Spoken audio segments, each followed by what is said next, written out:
Chair would entertain a motion for the approval of claims. Consideration of claims to be paid in the amount of $193,859.28. Payroll and liabilities for 2/20/26 in the amount of $526,234.06 for a total of $720,093.34. Second?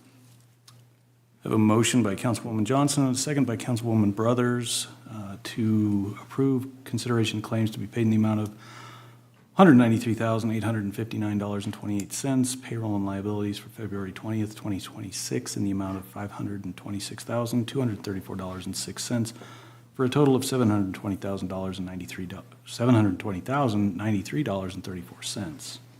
Is there any comments, questions, or concerns? Director Harris? Thank you, Mr. Chair. I did want to point out today that the staff identified a correction on page 9 of 12 of the claims approval list today. There's a claim out there for Trevi Pay, which, by the way, is Walmart. That's their Walmart finance organization. That Trevi Pay claim is listed on the claim approval list as 387.33. And then after the list was distributed, the staff determined that $175 of that for phones was for purchases that had been made by Cindy Harris personally, so we owed her a reimbursement of that $175. So the Trevi Pay claim has been reduced to $212.33, and we issued claim number 44058 today to issue to Ms. Harris for her $175 reimbursement. This does not change the overall total on the claim approval list, but we did want to let you know that that has been changed since it was distributed to you. Thank you. Thank you. Basically just who payment was remitted to versus any change in. Correct. She purchased the phone at Walmart, and I think our clerk just grabbed the Walmart, saw it as a Walmart receipt and posted it to Walmart, and that should have gone to Ms. Harris. Perfect. As long as it's on her expense report. Any other questions, comments, concerns from the committee? All in favor of the motion, say aye. Aye. All opposed, same sign. Motion carries. Is there anything additional to come before the committee tonight, Director Harris? No, Mr. Chair. Thank you. Thank you. Without objection, we'll adjourn at 6:49 p.m. Thanks.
Now call the March 3rd, 2026 regular meeting of the Riverton City Council to order at 7 p.m.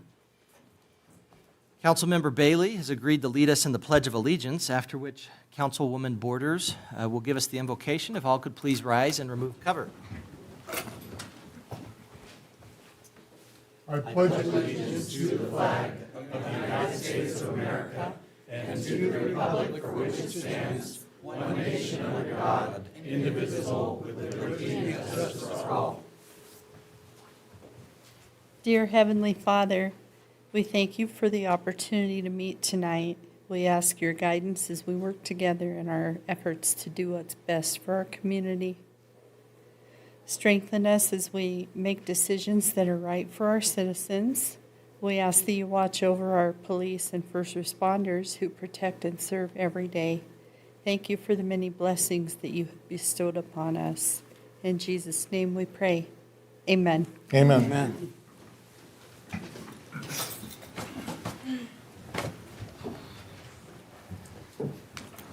All right, Ms. Harris, could you please conduct the roll call? Yes, Councilmember Karen Johnson. Here. Councilmember Kyle Larson. Here. Councilmember Carla Borders. Here. Councilmember Mike Bailey. Here. Councilmember Rebecca Brothers. Here. Councilmember Eric Carr. Here. Mayor Tim Hancock. I am here and declare we have a quorum and we have everybody, so that's great. I'd entertain a motion for approval of the agenda, removing item number 17, MOA optional 3/4 cent sales and use tax. It's just not quite ready. We're going to consider the resolution tonight, but want to wait a little bit longer on the MOA, if we could get a motion in that regard. So moved. Second. Councilmember Carr with the motion, Councilwoman Borders seconded. Any other discussion? Any other items we need to? All right, all in favor say aye. Aye. Any opposed say nay. I vote aye, motion passes. Introduction and oath of office, Youth Council, Mr. Butterfield. I was going to say Mr. Bailey, I don't know why, maybe just because he's right here, but Mr. Butterfield. Your Honor, at your last meeting, you had opportunity to appoint a new member of the Youth Council, and consistent to what we did with other members of the Youth Council, you now have opportunity to provide a certificate and also to swear them in. And I would definitely defer to you to provide that service. All right, sounds good. I just realized I do not have the oath in here. Do you have the same one that we used last time, Ms. Harris? I have a certificate. I apologize, Your Honor, I do not. One in your drawer? Well, I've Maybe used not. that one, but we used a specific Okay. one with the Youth Council. Okay. Give me a minute. I bet you I can find it. Or the other members of the Youth Council, you have it memorized, right? Your Honor, we were trading on this earlier today. Let me pull it up digitally, and I'll have it available for you. Okay.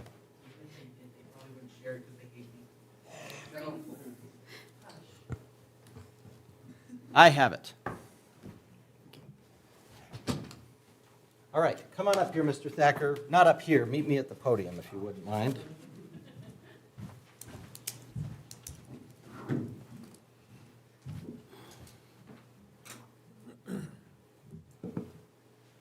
This is different than the one I've done a million times, so. Okay. Raise your right hand. There you go. That's your left hand. You're not the first person that's done that. I'm in courtrooms all the time, and people do it. I'm sorry, I just saw your hand on Yeah. my. Instinctively put it on that That's how side. it goes. Don't worry about it. Okay, so I'm going to say I, and repeat after me. After I say I want you to say your name. Okay? Then we're going to go from there. Got it? Any questions now? Because once we get into it, it's too late. Okay. I, I, Braden Thacker, as a member of the Riverton Youth Council, as a member of the Riverton Youth Council, commit to serving our community commit to serving our community with respect, with respect, integrity, integrity, and enthusiasm. and enthusiasm. I pledge to listen to my peers, I pledge to listen to my peers, share ideas thoughtfully, share ideas thoughtfully, and work together and work together to make Riverton a better place to make Riverton a better place for all. for all. Good job.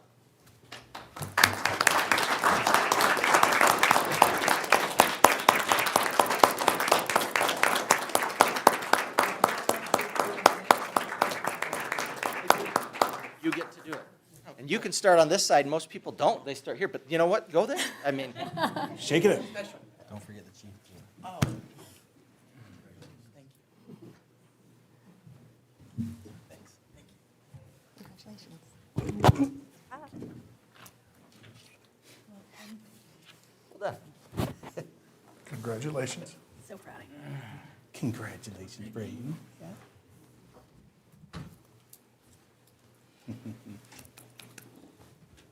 It's good to be a trendsetter. I mean, everybody else raises their right hand. That's boring. Everybody else starts on the left side and shakes hands. You got to shake it up. That's what we expect you to keep doing, okay? Think of different ways to do things and different ways we can serve the community. So keep up the good work. We're glad you're on board, all right? I'll hang this upside down on my wall. That's good. I like it. That's thinking. Well done. All right, well, welcome aboard, Mr. Thacker, and we have some other members of the Youth Council, and we'll have you do your report. Well, why don't we just start off with you tonight? Does that sound all right? Let's start with, we're at the reports and comments. We'll start with the Riverton Youth Council, if you could come up. And just for those who are here that might not recognize you at sight, just introduce everyone with you and give us your report of what the Youth Council has been up to.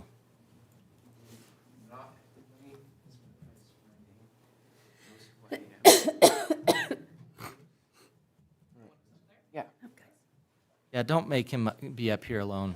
He gets lonely. Lonely. These guys bully me ruthlessly. Hey now. Anyways, okay, so for clarification, I'm Royce Hancock, and with me I have Tarek Brown and here. And we're just going to kind of be going over some of the things that we've been doing. There's, yeah, sorry, I'm really enthusiastic tonight, you know. Going at this with enthusiasm. Anyways, it's been a while. It's always unique to be up here. It always feels so supernatural, but definitely is enjoyable to be here and receive the council's insight and have a little bit of clarification with what we need to do, and really just to be able to kind of brag about what we have been working on. So first, before we really start in and kind of do things as we do, what I would like to go is talk about is kind of one of the biggest things right now, and really is going to be getting clarifying, is we have decided we will not be working with Go Riverton directly, but we will be making decisions and getting information for the community resource guide, and maybe in the future we can work with the homeowner packet, you know, some more information, at least helping collect that. But all the boring stuff aside, we'll have, what we start with? Eric? Yeah. I start. Yep.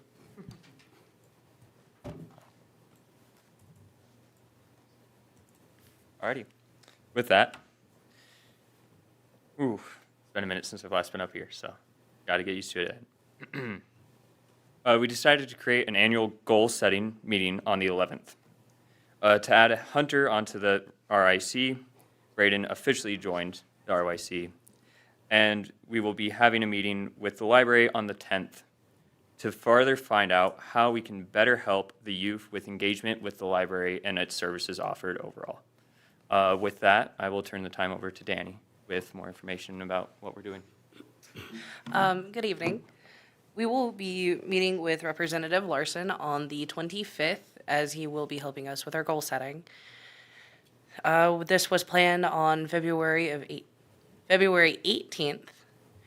Then on the 19th, we went to the Kiwanis meeting, and it was a lot of fun, very interesting, very scary, as crowds are still scary to this day. But that's mostly what I have to bring to the table. Thank you. So is Representative Larson going to be moderating the goal-setting session? No. My brain is very bad autopilot, and I'm caught up on a whole bunch of things with the Riverton Youth Council in hopes of being prepared for the goal setting. Okay, so Council- goal setting's going to be March 11th, Yes. and you're going to meet with Representative Larson on the 25th. Yes. Okay, I'm sure Councilman Brothers can help you a lot more than my words. well, you're actually Dan. doing, You're doing doing great, Dan. And here's the thing, there's only one way to get better at public speaking. Do you know what it is? Speaking public. Yeah, so far you're doing great. I could sit here and we could just draw this out a really long time and get a lot of it out in one night if you want. I'd be fine with that. Thank you. Very And respectful. it's Thank you. known that people fear public speaking more than they fear death. It's true. So it's a lot better to practice public speaking than the other one. I would not suggest practicing dying. I'm good. I'm good. She's I have done speech and debate, so that should be my practice with public speaking. Well, you're doing great. So on don't, point. Don't discount how you're doing, and Tarek, you're doing great as well, and Royce, you're doing great as well. I just, keep up the good work. Okay, so Representative Larson, what are you planning on talking to him about? Representative, yes, please. Do you have it, or do you want me to? Would you like to elaborate on what we're going to? You could take a shot. If I remember clearly, he wanted us to bring 2 ideas from, no? Yes. Councilman Brothers, could you please help me out? I've had a very You've got it on the goal setting, Danny. I think that, I think Gary's going to love your help, because you do have it. You keep talking about that, and that you do have it for the goal setting, because that was Gary as well. So good job. But Representative Larson, that's kind of my thing, so that's why they're not sure on that. I spoke to him, and this is youth council is all about civic engagement and learning about that, and so I actually have him coming to talk to the kids about how state funding influences, community level, and I thought it would be kind of fun for them to see, what's happening in their community and how what's happening on the state level and what bills and laws they're passing and what they just passed are going to affect them on their level. So that's what he's coming to talk to them about. That sounds good. I mean, he's probably one of the longest sitting members of the Appropriations Committee previously. He's not there right now, but he's a good one to talk money about. Yeah, Talk money about with. yeah. Talk with about money. There we go. See, he's doing it too. Yeah. Okay, anything else to add? No, really just, it's definitely going to be a lot of attending meetings, setting goals, kind of really getting more in depth of how exactly we can do this and what we need to improve on. I think we should shoot for, just as a thought, you talked about Representative Larson, and I think this would be a good opportunity. I think for next year, we should shoot for having the Riverton Youth Council go to the legislature at some point. We have that written down, Your Honor. Perfect. Good. I met with Gary this week, actually, and I have written down field trip to the Capitol. They don't know that yet. It's a surprise. We're going to show you off. And then we can discover how exactly state funds affect our lives. That's right. Good. Yes, Your Honor, good idea. I think you had it We're first. thinking along the same way. If you want to definitely feel like you're a big deal, go to, anytime you go to see the legislature, your local legislatures will usually try to catch you outside there and, personal privilege, try to say, hey, just so you know, I have some people here from Going to show you off. my town, and they're here to talk, and everybody will clap for you. So They will. it's not too bad. It'll be good. Okay. Well, thank you. Appreciate your report. Thank you, guys. Thank you. Keep up the good work. Anything in particular you guys have that you would like us to work on? It's definitely main thing right now is we're trying to get a lot of our goals and things situated, and if before our meeting we could get like further insight on like what you guys were planning, that would be interesting. If we, go ahead. I just wanted to mention, so I serve as the liaison to PAWS, and they were telling me that they could really use some help, maybe from the youth council, if you maybe want to talk about that. Maybe walking dogs and just helping in general down there. Petting cats, walking Petting dogs. Maybe don't walk the cats. They don't like to be walked. They like to go for walks too. Yeah, they just don't want to be on a leash. Okay, something to talk about at your goal setting. And I think we've talked a little bit about different opportunities to serve in with some of the different local nonprofits or that kind of thing. It would probably be good to get a good calendar of some of the nonprofit events going on and maybe try to work towards that. So I like that. those are some good ideas. But I mean, also kind of the welcome packet, that's probably one of the biggest things, but I know that takes some time. Okay, keep up the good work. Right? Appreciate it. All right, thank you. Thank you. Thank you, City Council. All right, well, Councilwoman Brothers, Borders, why do we have three B names? Just to make it fun for you. Yeah. Councilwoman Brothers, since you already kind of chimed in, how about you start us off? Excellent, Your Honor. Thank you very much.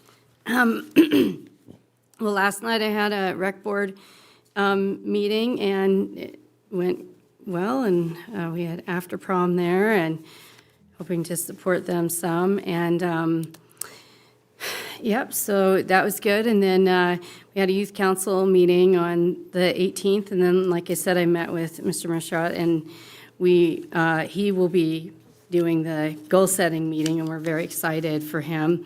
The kids have put in their request to have waters and a whiteboard. They really, really want to, mirror us as much as possible, which I really love that. I know that sounds very simple, but it's mirroring what it looks like to be an adult in a way, and civic engagement and everything. It means that they want to, try to grow up, I guess, and not that we want to push that on them, but yeah, so we had some fun ideas that we're going to be talking with, and, I'll just throw some of those out there beforehand so that you guys can kind of hear those, but a trip to the Capitol just to show off what we're doing here, really. I say show off, but, show them what's going on at the Capitol, but also, show them that Riverton is doing this. And then things like mirroring our idea with the, our YouTube Shorts idea, maybe doing something like a Instagram and YouTube idea that mirrors kind of that, mirroring some of those ideas that we're doing on the Youth Council idea, maybe putting a report a concern or something on their website or Instagram, and the bigger thing is what, Your Honor, like you're saying, is making sure that they have a seat at the table everywhere in the community. So Councilwoman Borders, making sure that if PAWS would like them there, that they are there. And so that's kind of the bigger thing, is making sure that anywhere that they need to be, that they are there. And that's kind of the bigger overarching goal and theme that we're hoping for. They are now online, and we have Snow Angels up and going. Thank you so much to Councilwoman Johnson for that. Did they, Yes. just out of curiosity, with a small amount of snow that fell, did they have any kind of We did have action with that? one request, and we've had some volunteers. So yes, we did. Oh. And then again, one of the things, Councilwoman Johnson, Your Honor, my elderly neighbor, reached out to me that day and was like, I need somebody, I'm going to have my son who's on the council walked over and said, here's how to sign up. You know what I mean? And that's what we need to be doing. So it's going to be, even though we're going to be online, it's going to be a lot of us going to places and people that we know. Yeah. And that way, she has her daughter living with her. She can put in that request anytime that it's needed. Helping them get set up so My that son's like, we can have it. well, I was getting paid, Mom, and now I'm just going to walk across the street and not get paid. I was like, that's right. That's how it works. Welcome to public service. That's right. But now she'll have that, and it's going to end up being a wonderful program for the city, and it's really actually very good that we've got it up and going on a non-snow year, and we can go around and get this to members of the community. I'm very excited for it. And actually, now that you're throwing this idea out for PAWS, my mind's going, we could do that for everything. We could do that for, walking dogs and, how cool is that? Connecting people anywhere that they need to go. So great ideas, everybody. Good job. Really. All right. Thank you. Yes. Councilman Bailey? Thank you. I apologize, I was gone for our last meeting. February was full to the brim with meetings. I spent 3 or 4 days out of every week gone, and a couple of times to Cheyenne for legislative stuff, and got to go down and hopefully give them a little bit of our opinion of what goes on and what needs to be done. So got that done. And then this last Friday, I attended the Riverton Airport Board meeting. Again, the airport's still doing well. January was down just a little bit over January of last year, but just a smidge. Again, doing well. The only issue that is, again, with our low snow year, we haven't had much snow removal, but thank goodness, because the snow blower had some more issues, so they ran it for about 15 minutes and it jammed up and didn't blow snow, and so that was challenging. So they're getting a hold of the manufacturer and trying to get that taken care of. So frustrating long-term. The snow blower thing's been a challenge over time, so, but still under warranty, so I think we're okay, so. And then this weekend, I attended the Special Olympics dinner that they had at St. Margaret's. It was very well attended, and the community got out and really supported them. Fantastic. And we have about, I can't remember the exact number, but over 60 Special Olympics athletes that participate. Some have gone even to the international events. And the Special Olympics Committee here basically funds that with help from all of us. And it does not cost the athletes anything. The transportation, the lodging, all of the stuff for them to participate gets taken care of, assuming they have enough money, of course. But they've been doing very nice. The athletes served us dinner with the help of some folks from the Key Club. And so, again, that's one of the events that, you know, the Youth Council could probably help with. And there's many of those kind of activities that go on, and they almost always are looking for additional, you know, help doing that kind of stuff. Serving, cleanup, whatever, setting up tables, tearing down tables, that kind of stuff. So, again, it's always nice to go to those events and see lots of good participation from the community. And our community's very generous and always supports these events very well. So, makes me happy to say I live here.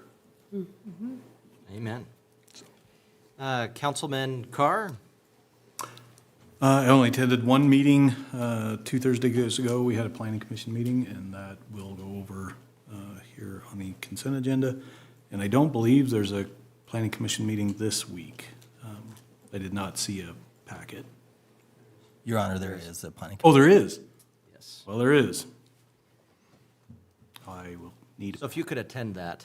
I will be attending that. That's all, Your Honor. Thank you. Thank you, Councilman Carr.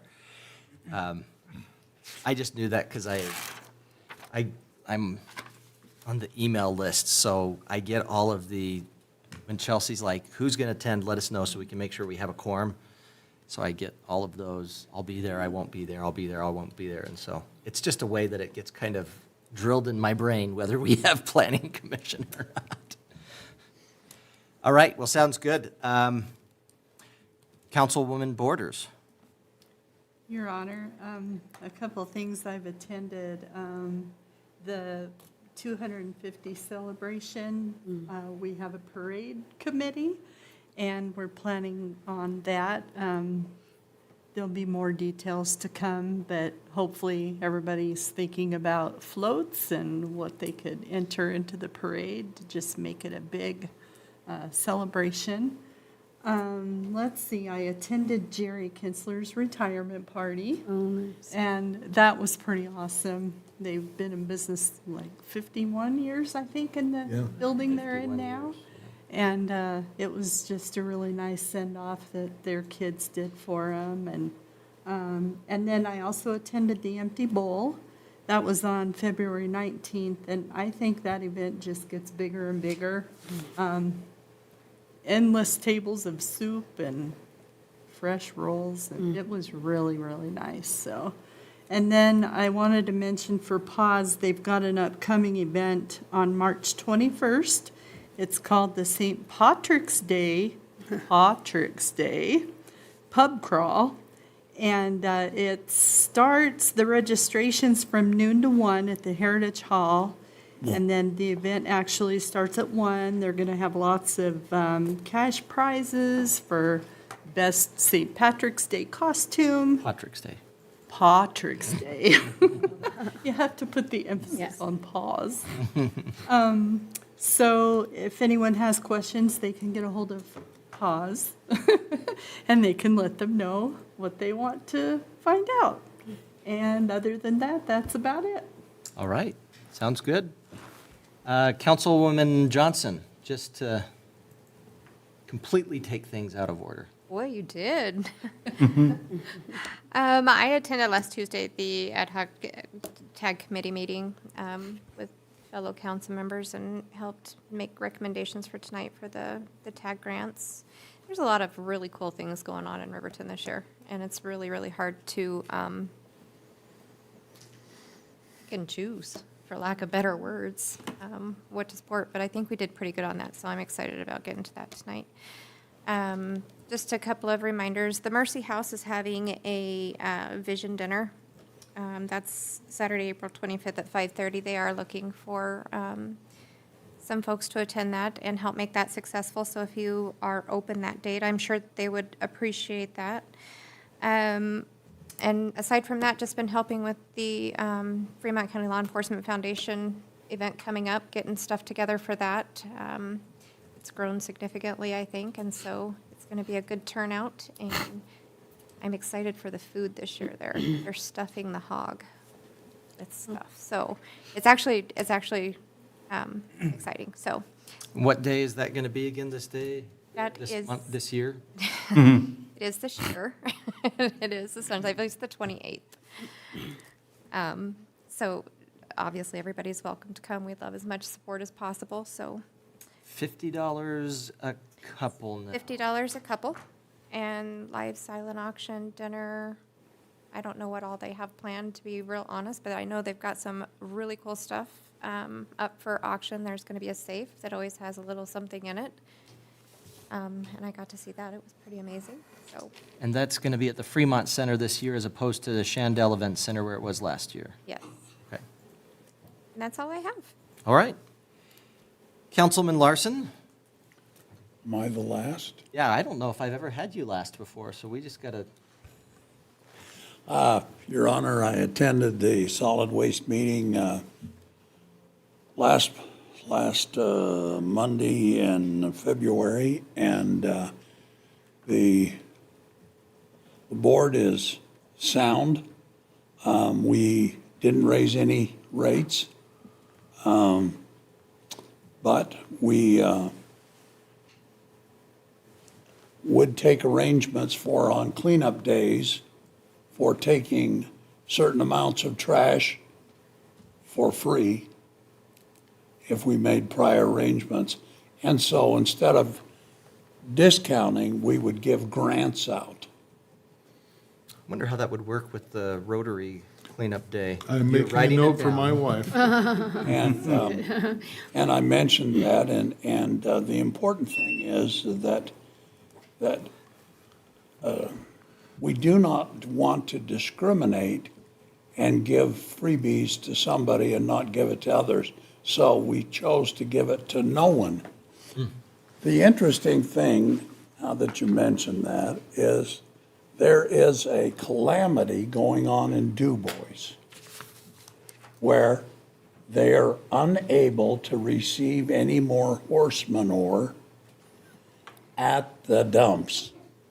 There's just so many jokes we could be making. And consequently, the mayor of Du Bois was reaching out to farmers to utilize that in an appropriate manner instead of putting it in a deeper pile. Oh, boy. And she was working on that, but the Du Bois landfill is not rated for repository of horse waste. And so they need someplace to get rid of it. And New Jersey, maybe. yeah, of course, the freight rate would be terrible. But nevertheless, the reason for that, there's a lot of big barns that's all they do is feed horses and ride them, et cetera, up in Du Bois, and they're having a problem with the waste. Also, they're having a problem with limbs and trees, and they don't have the facility that we do. And they asked about that, and I said, have to talk to somebody in the city of Riverton for if we could use, if they wanted to haul green waste down here. I mean, that would be crazy, but anyway. So, there was a lot of horsing around. I believe you. Your Honor. Yes, sir.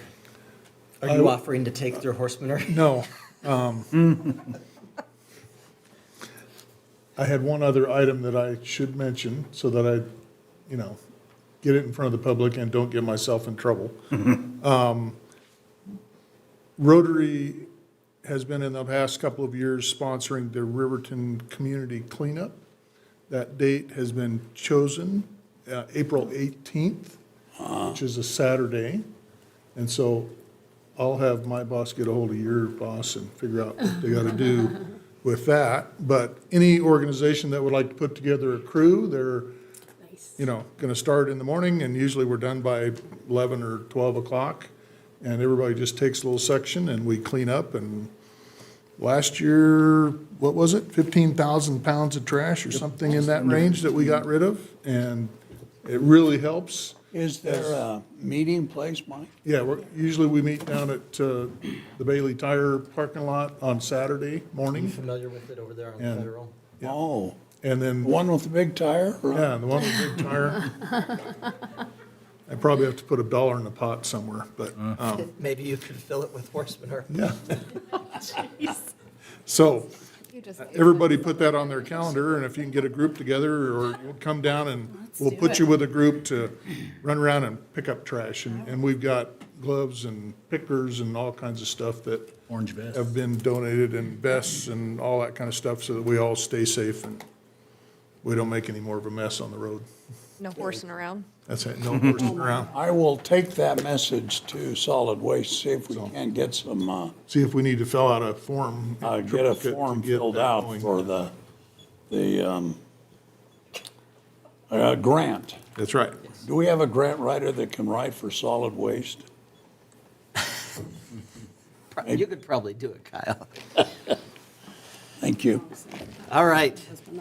Thank you. Mr. Butterfield? Thank you, Your Honor. Just want to mention that the community service contract application period is open and has been advertised. The applications need to be submitted before the end of this month, and we encourage community members to look at that announcement and to submit if they have interest. They can always reach out to Administrative Services Director Mia Harris if they have questions. I want to thank her for her work on that. I also want to thank her for supporting the ad hoc TAD committee last week and value her contribution there. There will be no Fix Our Road Citizen Committee this month. It would typically be held on the second Monday, but it has been canceled. As has already been mentioned, there will be a Planning Commission meeting this Thursday at 5:30 here in the council chambers. And there will be opportunity for the Board of Adjustment to hear child care permit renewals as well as the annual home occupation permit renewals. The Riverview Road project continues, and we express gratitude to the public for their patience as the contractor is working to make improvements to the water line and then the surface infrastructure here in the next little bit. We encourage folks to please pay attention to the traffic control, drive slow and safe as there is a school in the area, and also we want to ensure that the contractor's employees aren't at risk while they're working to improve our infrastructure. Along the lines of that project, we are expecting that on March 9th, there will be milling operations commencing and further closures of that road as the asphalt will be milled up and prepared for surface improvements as we get into the construction season. I commend our Human Resource Generalist and members of the Police Department and Public Works Department for participating in the CWC Job Fair last week. It was a great opportunity to meet with several members of the community, let them know about openings we have with the city, what it's like to work for a municipal government, and then also express our need for seasonal opportunities as well, specific to our Public Works Department in the summer. We're sad to note that one of our police officers just provided their 2-week notice yesterday. We appreciate their service, but understand that they have made a decision to move on and go into a different field. We thank them for their service, and I know the chief will continue his work to ensure that we do our best to maintain staffing levels and ensure that our community is safe. To that end, I express gratitude to our police department for their work today and yesterday as they've responded to issues and have definitely been serving our community in a very strong and productive manner. As it relates to police department hiring, we do have scheduled the physical test component of the application process this Saturday, and we look forward to our applicants coming and hopefully performing well in that physical test, as that is a component that is required, not just for our hiring standards, but also for the state's standards through post-certification. The legislative session has been very busy, fast, and furious, and I appreciate the efforts of our council as they've tracked legislation and participated. Staff has been engaged through this process. There's been many critical deadlines as it comes to the near close of the session.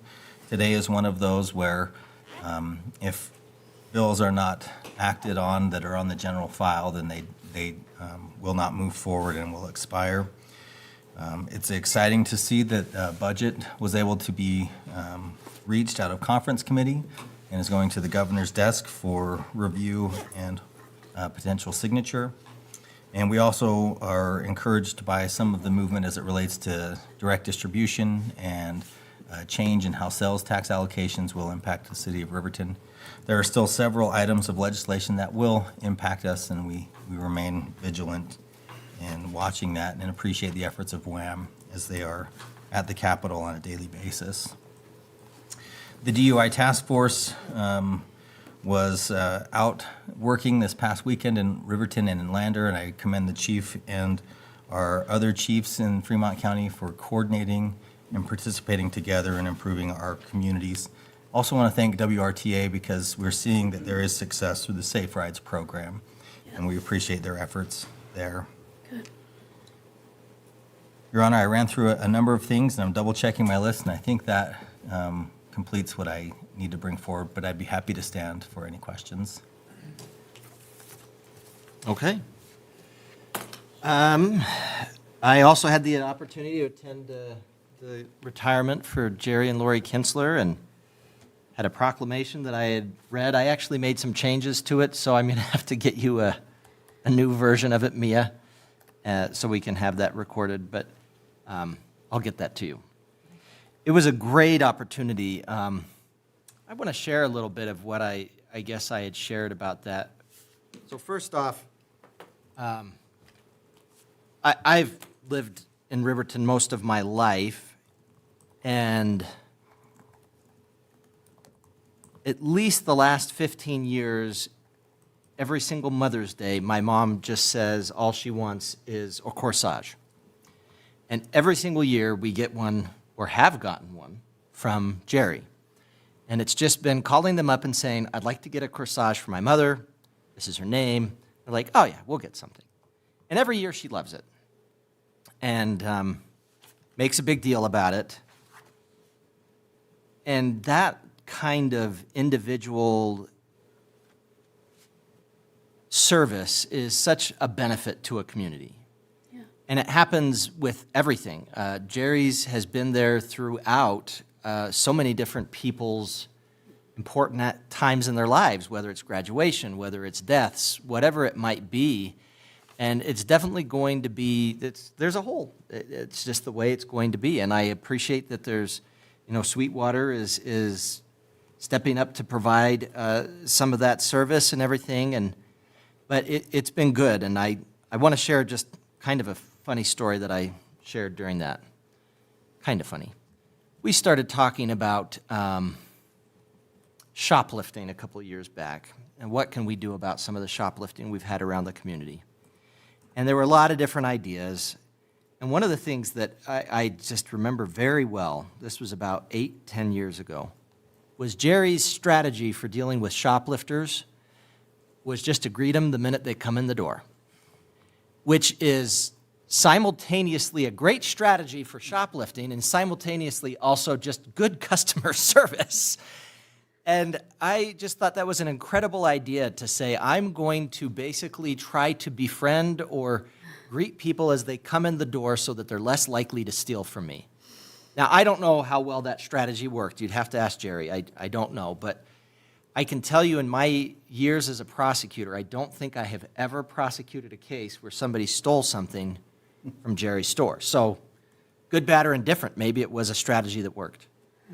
But just that kind of example of customer service, caring about people. I know that Jerry's store was often a place where people would go and just chat about what was going on. I mean, whether you wanted to or not, Jerry would pull you aside and talk to you. I love him. He likes to talk. Anybody here could probably attest to that. But it's definitely the end of an era, and I appreciate how long they've been here, and it was a really fun opportunity to recognize him. And you left before the proclamation, and you got there after it. Yeah. So I could sit here and say just how wonderful it was and how people loved it, and you have nothing to say that it was or wasn't, so. Excuse me. Oh, yes. It was okay. You will not be recognized right now. Anyway, and I'm of course joking, but yeah, you were there, that's right. So it was a good opportunity, and I appreciate that, and it's just a rare set of circumstances where you have someone who's been in business for 50 years. And one of the fun stories that I was able to share that they shared is he had someone that he provided flowers for their wedding, and just last year provided flowers for their 50th anniversary. So what a great kind of full circle sort of thing for them. Other than that, had an FCAG meeting. We actually have had 2 FCAG meetings since our last meeting. First one was visiting with people from CTAA. That's an organization that works with different transit authorities, trying to find different ways they can improve services, just how to have better ways that they do services. And good opportunity to visit with them. They were supposed to be here in our last meeting, as you may recall, with Mr. Nichols here. We're not able to attend. And then they were supposed to attend our FCAG meeting, and then they got out of here while the snowstorm was going because they didn't want to lose the opportunity. I did give them a hard time, I will just say, so you all remember, I did give them a hard time about taking I-80, and they remembered that for next time. Also had an opportunity to attend the Riverton Economic Development group. Heard from the Bootstrap Collaborative. They've been planning and will be putting on an entrepreneurship conference this year. Would encourage those who are interested to attend that. We'll be at Central Wyoming College. I'll try to remember to get the exact date when that will be, probably at our next meeting. I don't remember when it is. But I'll try to make sure people know about that and maybe tell Mike Hoyt he needs to come in here and tell us about it too. Okay. So that is something that's coming up. The other thing, I guess, for FCAG was that we adopted, as part of FCAG, a mission statement of mission. I don't know how we had specifically defined it. And I had that up, and I closed it down, and I'm not going to go dig through and look for it. But it was a good opportunity to be speaking about that, and so going in good directions with that group. Last thing I want to say is I appreciate our senator representatives.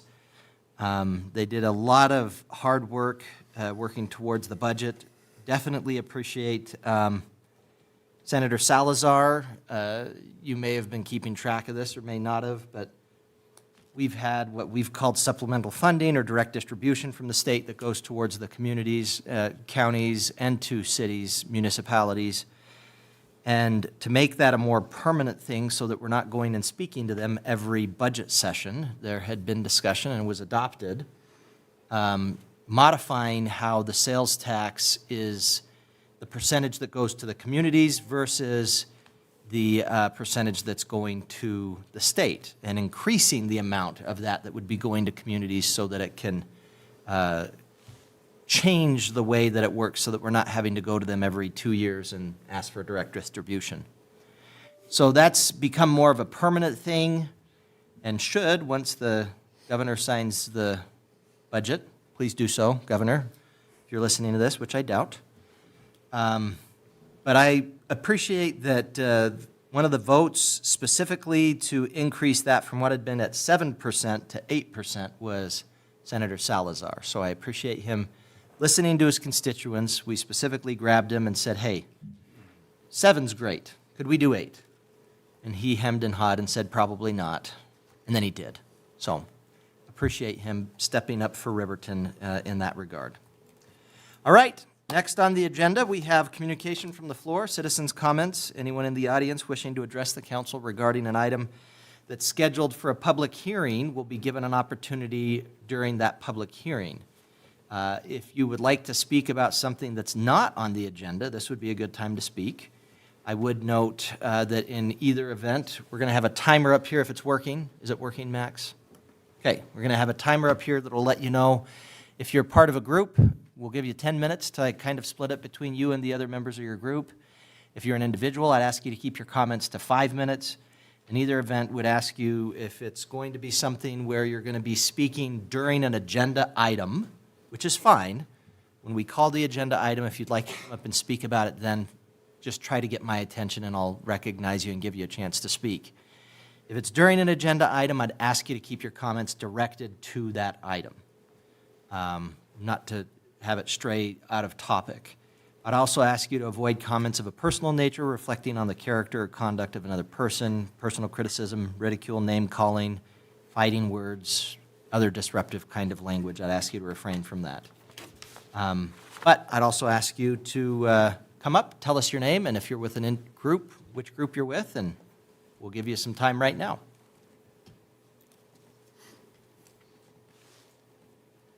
Good evening.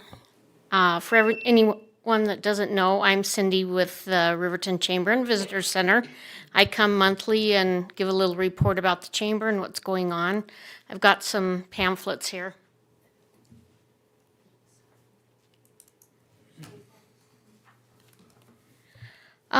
Just a couple things that's been going on at the Chamber and Visitor Center. Last week I was in Cheyenne at the Governor's Hospitality and Tourism Conference for the Visitor Center portion of the Chamber. And that was a really great event to go to. We learned a lot about, tourism in Wyoming and different things that we can do to help that. That aligns with our visitor center as well. I also was able to attend a morning function with the state chamber, Wyoming State Chamber of Commerce. We actually had Governor Gordon speak to our small group, so that was a nice thing. So well worth my time down there. That stuff does cost money, so just that the registration and the hotel itself was $1,200. So yeah. We've got, as a packet I turned into you guys, there's 3. We've got a lunch and learn this Friday. We've got Patrick Edwards coming to present on economic development. What is economic development? He gives a really great presentation on that. So I'd encourage anyone and everyone that wants to come. And we'll feed you a good lunch. And then we've got a second ribbon cutting on Saturday. This is for the other half of the bookstore. This one's for Forest and Fawn. Last Saturday we did one for Lioness Lane. For anyone that doesn't know, there are 2 bookstores in one location, 2 different names.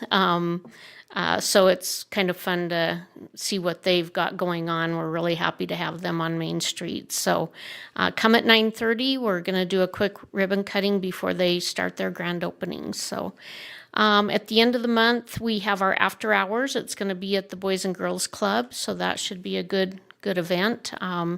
Hoping everybody can come. And I just want to say thank you to the ad hoc TAD committee for your recommendations.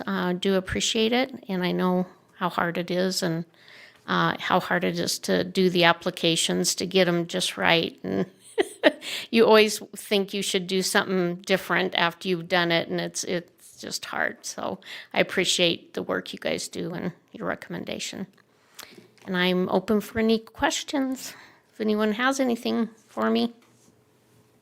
Okay, Okay, thanks. thank you, and I was not able to attend the ribbon cutting for Lioness Lane, but that's Wyoming's first romance-only bookstore. Yes. Thank you. All romance subgenres. Over there at former Meadowlark Books, right? And then, so they're going to be sharing that space, is that correct? Not former Meadowlark Books. They are where Western Supply, the salary shop is. I'm sorry, Meadowlark Books, that's where the Plumbing shop is. plumbing shop is. Yep, they're gonna have their showroom there, so yeah. All right, thank you. All right, anyone else?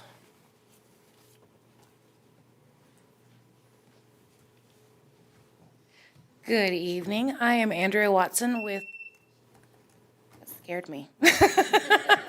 It is loud. It is loud. It wakes you up. So good. So I am Andrea Watson with Wind River Job Corps, and I just came to give you guys a quick update on how things are going up at Wind River Job Corps. Along with this, some of you may have checked your email today and gotten an email from me. We will be having our graduation on March 20th.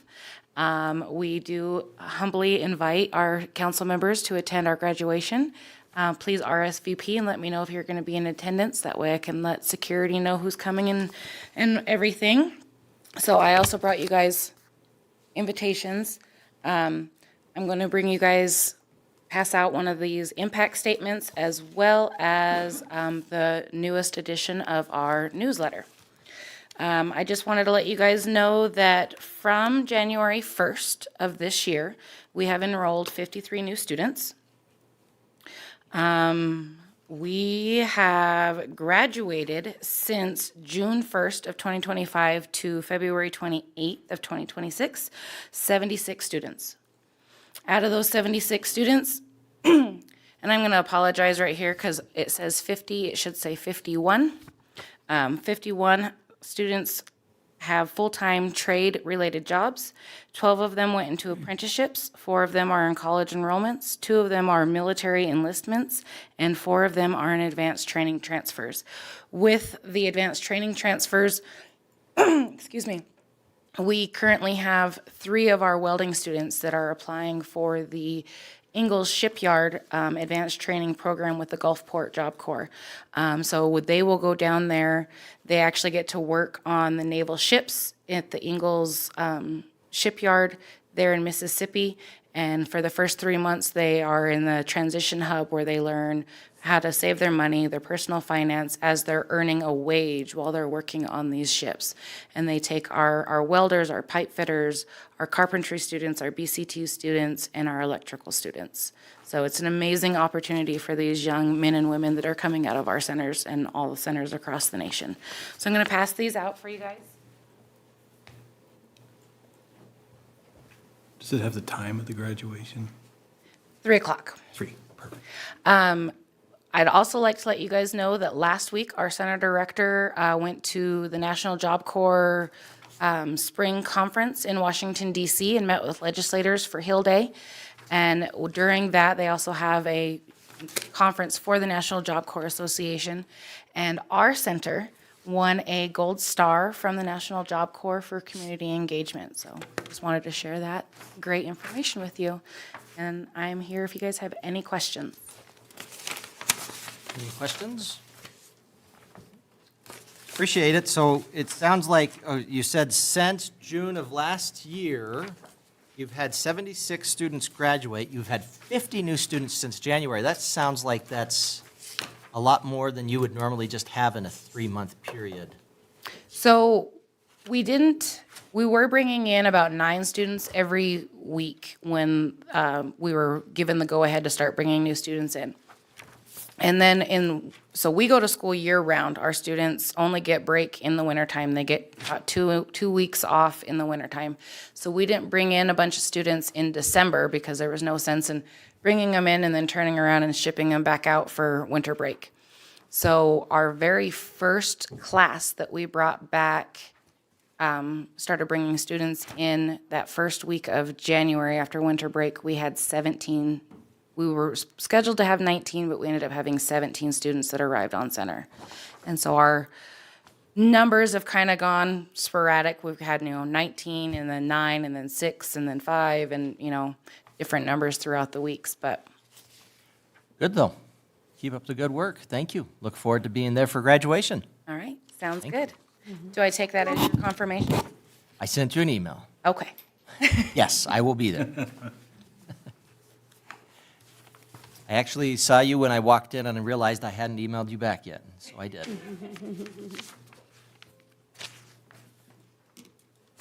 Anyone else? Going once? Okay.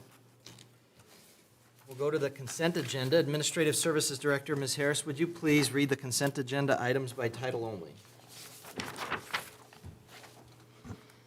Yes, Your Honor. Amendment to the minutes of the January 20th, 2026 regular council meeting, minutes of the February 17th, 2026 regular council meeting, minutes of the March 3rd, 2026 Finance Committee meeting, Finance Committee recommendations from March 3rd, 2026, consideration of resolution number 1543, 422 East Main, which reads, a resolution of the governing body of the City of Riverton granting a second extension to complete the construction of a commercial building on lots 21 through 24, Block 11, original Town of Riverton, 422 East Main Street, and 1500 Block Subdivision, Lot 3, re-subdivision. Okay. Items requiring further discussion, Councilman Carr. Thank you, Your Honor. The Finance Committee met at 6:47 PM tonight and recommend consideration of claims to be paid in the amount of $193,859.28. Payroll and liabilities for February 20th, 2026 in the amount of $526,234.06 for a total of $720,093.34. Okay. I'd entertain a motion to approve the consent agenda as presented. So moved. Second. Councilman Bailey with the motion, Councilwoman Borders with the second. Any discussion? I should do better at this. Even before we vote, I could ask if anyone wants to pull anything off of the consent agenda for any purpose. It's not too late now if we wanted. Okay. Any other discussion? All in favor say aye. Aye. Any opposed say nay. Vote aye, motion passes. Tourism Asset Development Grant Awards. Ms. Harris, could you please give us your report? Thank you. Mayor and Council, the TAD Committee met on February 24th to review 22 applications for the 2026 Tourism Asset Development Program. Each request was evaluated for project readiness, expected benefit to Riverton's visitor economy, the long-term value to the community, and the strength of partnership or matching funds. The committee has prepared recommended awards for your consideration. Applications not recommended did either not meet the program criteria, were not ready for implementation, or exceeded available resources. The TAD Fund currently holds $14,519.40, and projected lodging tax disbursements for 2026 total $85,660.98 for an overall program budget of $100,180.38. All recommended awards fall within this amount, and staff is asking council to review the committee's recommendation and provide direction on the 2026 awards. Okay, thank you. It took me a minute to write down. I would entertain a motion to consider the recommendation of awards from the Tourism Asset Development Promotion Committee. So moved. Second. I guess we'll still need to have a motion in regards to what we would want the amounts to be. Is that what you would want to have going forward? Your Honor, or you could just put them as, recommend them as approved based on the information provided in the staff report. Okay. Well, let's talk about it. Any discussion on this, where we're at? By the way, appreciate everyone who served on the committee, This is not an easy thing, same thing every year. Your Honor? Yes, And sir. again, I was one of the members of the committee, you know, and again, like most of the time when we're doing these kind of things, we get $151,320 worth of requests. And we were tasked with giving out the amount of $90,000 that we had to spend. And so, obviously, those are not easy decisions. Again, a lot of good projects. We had to allocate that money to the best of our ability to stay within our budget. So again, we presented that list, and we did the best that we could. We did leave $4,000 that we considered our new opportunity fund, which is some money set aside in case we get something that wasn't presented that would be a good project to bring to the city of Riverton, to bring people here. And so we left that as a contingency fund, savings, whatever you want to call it. Also, one of the things that we did is ask Ms. Harris to give us the balance of what we had left from last year, which we now have. So again, we have about $10,000 that's not expended because the estimate of what we're going to bring in for this year, which the visitor council basically bases their budget off what they got for last year, so the amount we get is pretty much set. And then whatever they bring in this year will be the budget for next year and so forth. But we do have that 10,000 left over, and I would like to, just for the purpose of discussion, recommend that we take 8,000 of that 10,000 and apply it to the Depot Foundation Travel Stories project, and give another $2,000 to put in our new opportunity fund. So that would be an amendment to that motion. Your Honor. Okay, so your recommendation, just to be clear, is right now what we have in the packet is 2026 recommendation amounts to 90,000. Right. But with what you had received as information from Ms. Harris, with the additional about 10,000, yeah. would recommend that 8 of that would go towards the travel stories, 2 of that would go towards the new opportunity fund.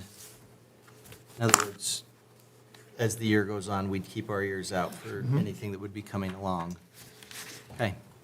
Councilwoman Johnson? I just wanted to weigh in on that. I actually had an opportunity to visit with Ms. Klein prior to tonight's meeting, and she was actually okay with that not being funded right away because of the other projects that she's working on.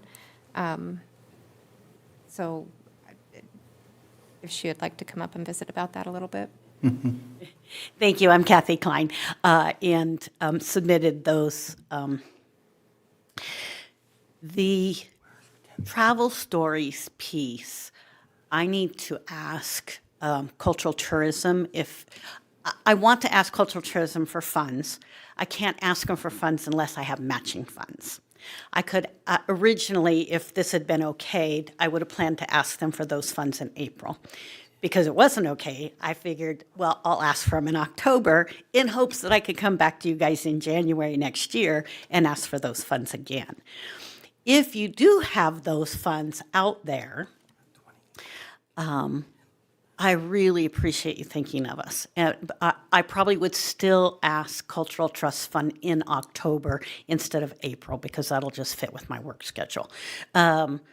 So I don't know how that changes things for you guys. If postponing the expenditure helps in any way, but that's when I would look at starting that work, would be later in the fall. So, and that would be in hopes of getting the match. If I don't get the match, then I wouldn't use the money at all. Okay. But if so, then I would rescind what I just said as the amendment. Okay. So we're back to where we were, which is the funding, the 2026 recommendation for the 90,000 is where we're at right now. As presented. Okay, any other discussion?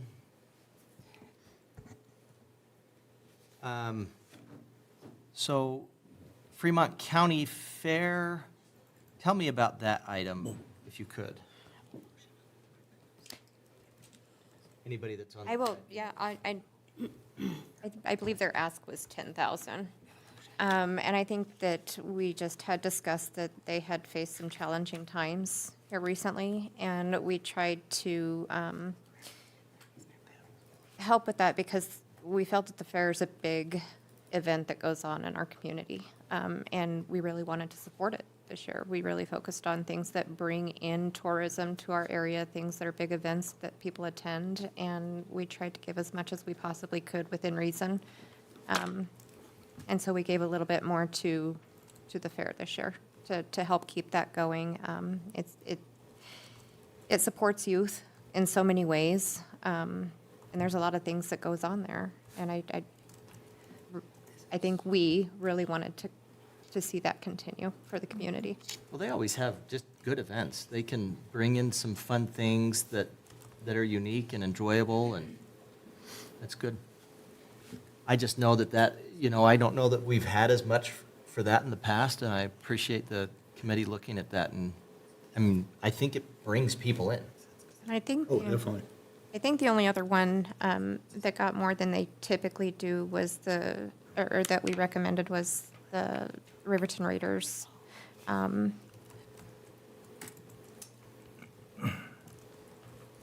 see I that have there to was look an at it. ask for 15,000 and the recommendation was 7.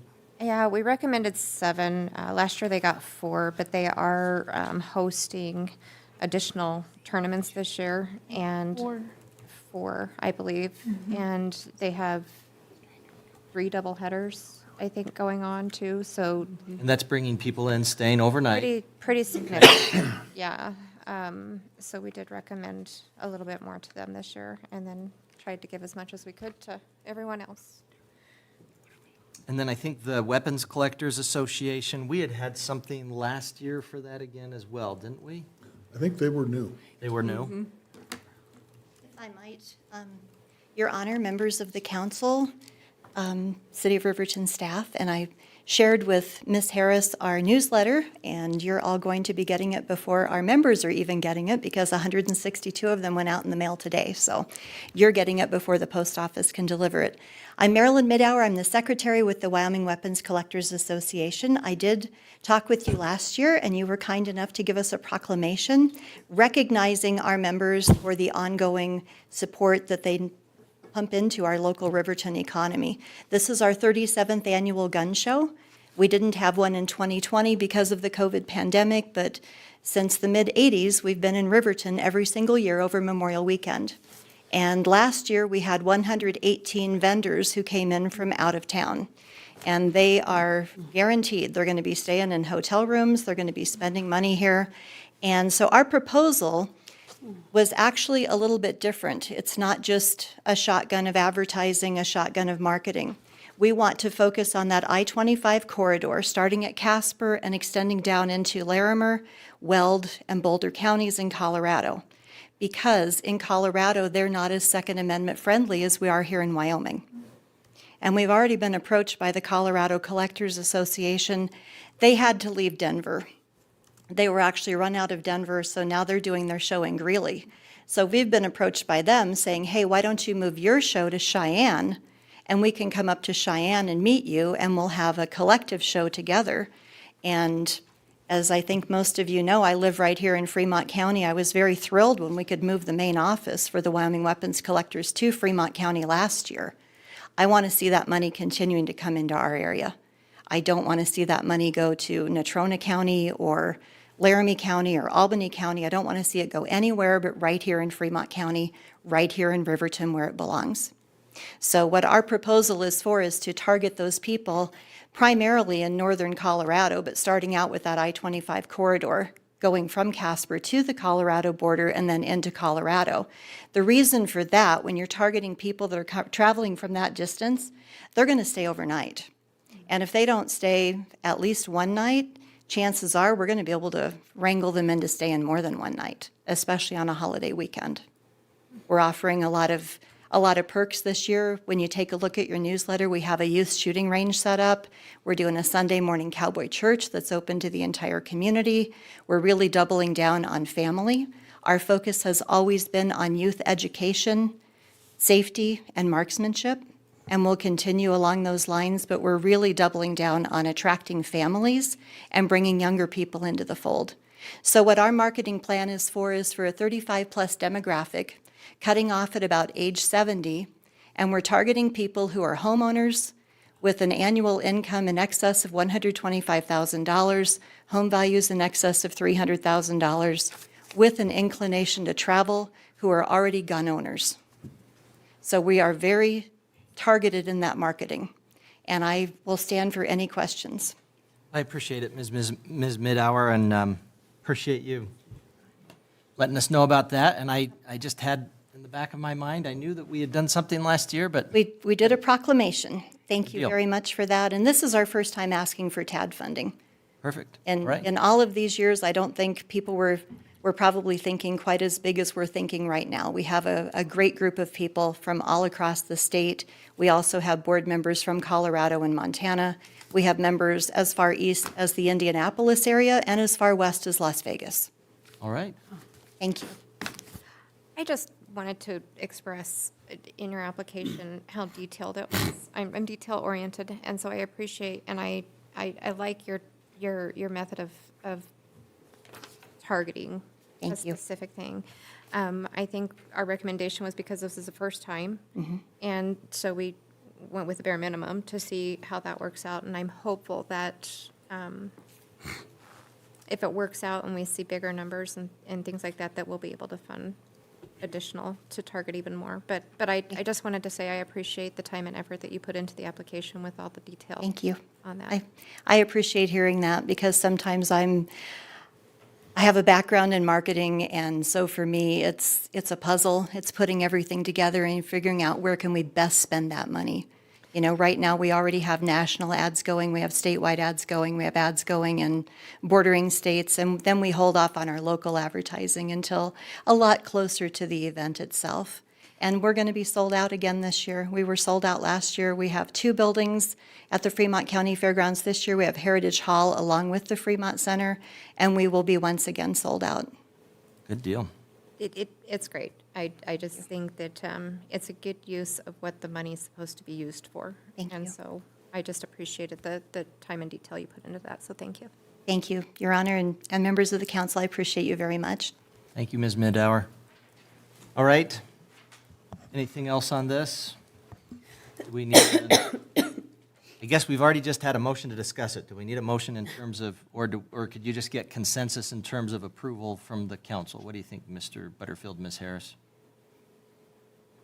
Your Honor, I believe Councilman Bailey's recommendation was not a motion. It's just been discussion, and the motion came forward to approve the recommendation from Councilman Carr. And Ms. Harris can tell us the second. Yes, I have a second from Councilmember Brothers. Okay. And so that would be approve the recommendations of award from the, okay, sounds good. Any other discussion? So I guess would we say then that the remaining, if that's the case, we'd be looking at how much that would, because this would mean that there's still money there that's not being appropriated. Your Honor, if I could address that. Yes, sir. It is dependent upon how the Wind River Visitor Council allocates funds at the beginning of fiscal year '27. Currently, we receive approximately $14,000 every other month from the Visitor Council for our allocation of the fiscal year '26 budget. As you remember, our allocation for TAD is based on the percentage of our contribution to the lodging sales tax, so basically from our hotels. Ms. Wilson and I have been going back and forth for about 2 weeks now on what our allocation will be in fiscal year '27 based on that percentage. And it is in the arrears, as Councilman Bailey had discussed, but she's been working with the Department of Revenue in the sense that we think that one of the hotels was misallocated or miscategorized is maybe the better way to put it. as a county hotel rather than a Riverton hotel. All of that being said, I think the projection to have $90,000 at the end of the calendar year of '26 is appropriate. It's potential that that $10,000 will come in, but it is still contingent on Ms. Wilson working with the Department of Revenue on what that percentage allocation will be for next fiscal year. So I think you're very safe in not over-awarding right now at your 90,000 mark that the committee's worked on. And there's a potential that you'll have another 10,000, but we need to get verification on that because it could be that rather than receiving roughly $14,000 every other month, beginning in July, we would potentially be receiving $10,500 every other month. So a little bit of a reduction. So I think it's safe to award what we know conservatively that we'll have. And then you can readdress this once Ms. Wilson follows up and gives us a firm answer on our percentage contribution, which then dictates how much we'll receive in TAD. Okay. Well, I think that makes sense then. I think Tad's trying to be careful so that makes sense. Any other discussion? And if I remember correctly, this is, they would have to bring receipts in to be reimbursed. It is not a grant, it's a reimbursement of expenses, and we can't reimburse expenses until we have the funds received. And so we don't risk spending money we don't have, so. Right. Gotcha. Okay. All right. All in favor, say aye. Aye. Any opposed, say nay. I vote aye. Motion passes. Consideration ordinance 26003, third and final reading, Berlin's Edition rezone. I am seeing an empty chair there next to the chief. I was going to be asking the community development director about this. Should I ask the chief about it? Do you know about the Berlin's Edition rezone, chief? It's in the city. It's in the city. Good. Good. Mr. Butterfield. Your Honor, forgive me, I need to just toggle back on my screens. I was in Excel. Let me get back to our PDF really quick. I was talking to the chief to try to give you that time, but we can give you a little more. The chief's a very stand-up person, and I'm sure he would have done great with the report. Before you tonight on third reading is the rezone as applied by Mr. Tyler Goff. I do want to make reference that we have several members of the Planning Commission here, including our Planning Commission chairperson, Sean Christensen. We're very grateful for his attendance, and I'm sure he'd be willing to answer any questions as it relates to this application and also the subsequent matter that follows. Essentially, the proposal, as has come forward on first and second reading, is to rezone the property from a C1 to an R2. And this really works well for the replat that will be followed on the next item. I believe this has been sufficiently and adequately explained to you in the previous meetings, but we would be happy to stand for any questions as you consider this on third reading. Okay. Well, let's start off with, since we have to do this by ordinance, Ms. Harris, could you please read 26003 by title only? Proposed ordinance number 26-003, an ordinance amending the zoning district map of the city of Riverton, Wyoming, designating the rezone of Berlin's First Edition Lot 2, Block 2, City of Riverton, Fremont County, Wyoming, from Commercial District C1 to Residential District R2. All right. I'd entertain a motion to adopt ordinance 26003 on third and final reading. So moved. Second. Motion by Councilman Larson, second by Councilman Bailey, I think. I don't know. What's that? Har seconded. No. No, you didn't? Nope. I'll It was second it. Mr. Bailey. Sorry, my bad. I think we had two or three Acoustics. seconds. That's right. We're good. I'm not thinking that this is going to fail tonight, just don't based think on it the will. number of seconds. In it. Discussion on that motion. Okay. Appreciate your hard work in the Planning Commission. Anything you need to add on that? Mayor, members of the council, no, I think Administrator Butterfield covered it very well, and And we had some discussion about it at a number of different commission meetings, and I think, I think it was unanimous at the commission meetings as well, so I think it went real well. Okay, good. Thank you. Appreciate it. One of the things that I was concerned about, and I'll just bring this up because it was something that I had expressed to Mr. Michaud offline. I was looking at our code and in terms of how we treat things when we have residential next to a commercial lot, and how usually you would have an obligation as a commercial lot owner to be having something so that you're blocking off the, from the residential area. Mr. Michaud's interpretation was with property A located next to property B changes zoning, property A is automatically considered an allowed pre-existing non-conforming use. So property A would not be required to comply with the new zoning regulation of property B. My concern with that was, okay, now here we had commercial, here we had residential, and if we made it so that now residential moves over, now do you have this commercial property that didn't used to have fencing or whatever? Are they going to have to get fencing to comply with the way that our code reads, that you've got to have that break? And Barrier between the two. yes, and Mr. Michaud says no. That was my only concern, because I didn't want to have this be something where now, because of a zoning change, now this commercial lot owner has to change the way that their lot is, and I didn't want to get into that. And he said, we're okay, so. Appreciate Mr. Michaud looking into that and taking my question seriously, even though he's not here for me to say thank you, Gary. I'll say thank you to his empty chair. Any other discussion on this? Okay, if you could please conduct a roll call vote. Ms. Harris? Councilmember Eric Carr. Aye. Councilmember Rebecca Brothers. Aye. Councilmember Mike Bailey. Aye. Councilmember Carla Borders. Aye. Councilmember Kyle Larson. Aye. Councilmember Karen Johnson. Aye. Mayor Tim Hancock. I vote aye, and would note that the motion passes. Berlin's first edition, lots 2 and 3, and block 2 replat. Mr. Butterfield again. Thank you. This is basically the second step of the action you just took. Mr. Goff submitted an application as a minor subdivision to replat lots 2, 3, and 4 of Block 2 of the Berlin First Edition to create lots 4A and lots 2A.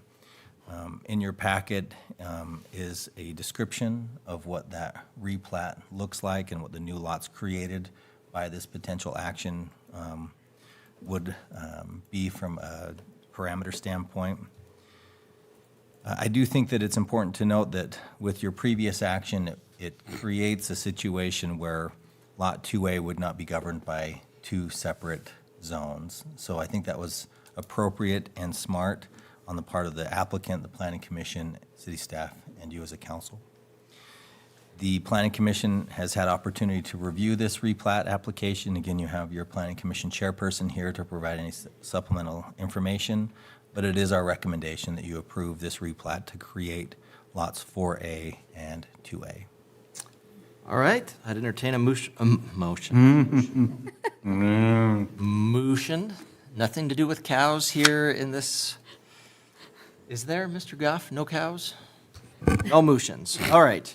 I'd entertain a motion to approve the minor subdivision application for Berlin's First Edition, lots 2, 3, and 4, Block 2 replat. So moved. Second. Motion by Councilman Bailey, second by Councilwoman Borders. Any discussion on this one? All in favor say aye. Aye. Any opposed say nay. I vote aye. Motion passes. We're at 8:26. Time for a break. I think it's probably a good time for a break. I'd just, if nobody has any objection, I'd say we're in, we'll adjourn until 8:35. Sound good? Okay. Be adjourned at 8:26. Not adjourned, recess. Recess. We are not adjourning, recess. We're out. Horses and.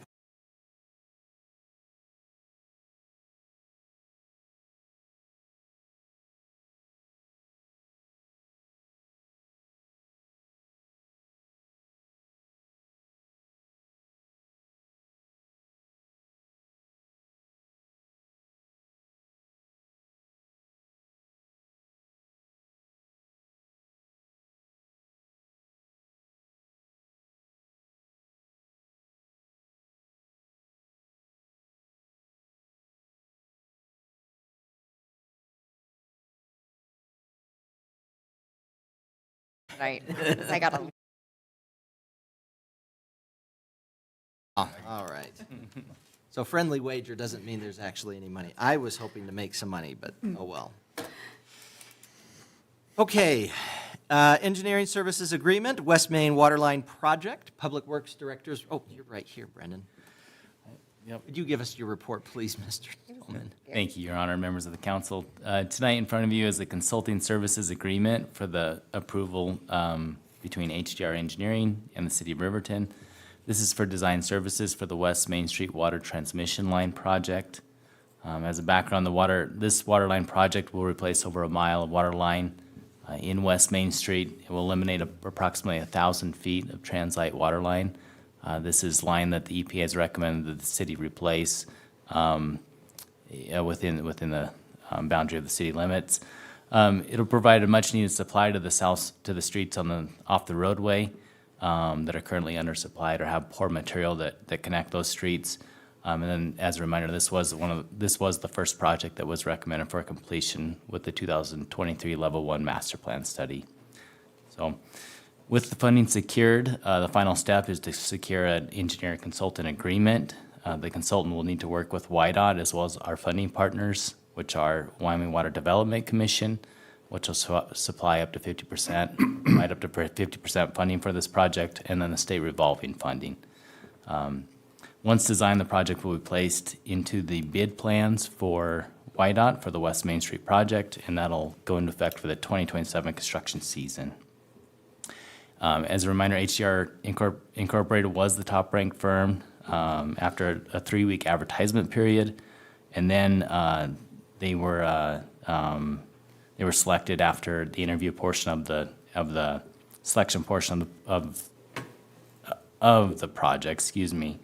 And after their statement of qualifications were submitted as well. So a draft, staff has reviewed the contract that you have in front of you. Funding partners have also reviewed the contract as well. There's a couple drafts in the contract itself, as SRF funding requires certain intervals for review on the project. I believe it's a 10% and 50% design interval. If this is approved tonight, that this fee will be paid in the amount of $517,038. It will be paid for from the State Revolving Fund grant/loan that was approved by the State Land Investment Board at the February 5th meeting. These funds do come with a 25% principal forgiveness amount. And then additionally, the Wyoming Water Development Funds can take effect once the omnibus bill is approved by the state legislature. So, and with that, I can answer any questions. All right, I'd entertain a motion to approve the agreement between HDR, City of Riverton for design services for the West Main Street Transmission Line Project. So moved. Second. Councilwoman Johnson with the motion, Councilman Bailey with the second. Any discussion? When does this start again? When will they start that again? Is that construction? Excuse me, Your Honor. This will be next spring. Next spring. Bidding will be this fall, beginning around November. Thank you. You bet. But they'll start design immediately. If approved immediately, yes. If approved. Good point. Yeah. We have a meeting planned for Thursday. Oh. Your Honor. Show all your. So I assume that we do have some preliminary plans that we use to get this grant going for this water line? So did they do the preliminary plans also? Your Honor, HDR did not do the preliminary plans, but the preliminary plans have been made available to all the contractors that have bid on this. The preliminary plans are more of a, would be a conceptual plans, let's say. And then they were kind of fleshed out with a level 2 plan that was submitted to Wyoming Water Development for funding. So. Okay, so part of this money is to give a final set of construction documents. Your Honor. Or bidding and all that. So. That is correct, yes. All right, thank you. I just would note, this agreement's effective date is insert date. Could somebody insert a date? Your Honor, if you turn back 4 pages, it does say that agreement is effective on the date that it is signed there. I did mark. Yeah, I know. I just was laughing at the fact that this is a form and nobody inserted the date. Okay, sounds good. All in favor, say aye. Aye. Any opposed, say nay. I vote aye. Motion passes. Consideration of Resolution 1544, fiscal year 27 council goals. Mr. Butterfield? Thank you, Your Honor. I just want to thank you as a council for your efforts on February 10th to meet and discuss the goals that you have for fiscal year 27, and also extend our appreciation again to Mr. Tim Nichols, who did a wonderful job, I think, in facilitating your discussion. The resolution and exhibit attached thereto represent the goals that you finalized. Obviously, these are your goals, so you have every opportunity to modify that before the resolution is adopted. As you remember, the council, along with Mr. Nichols, took a little bit of a different path than what we have done in recent years, and I think moved towards an area of simplification with 3 goals that will provide direction to staff and also the community and you as a council in next fiscal year.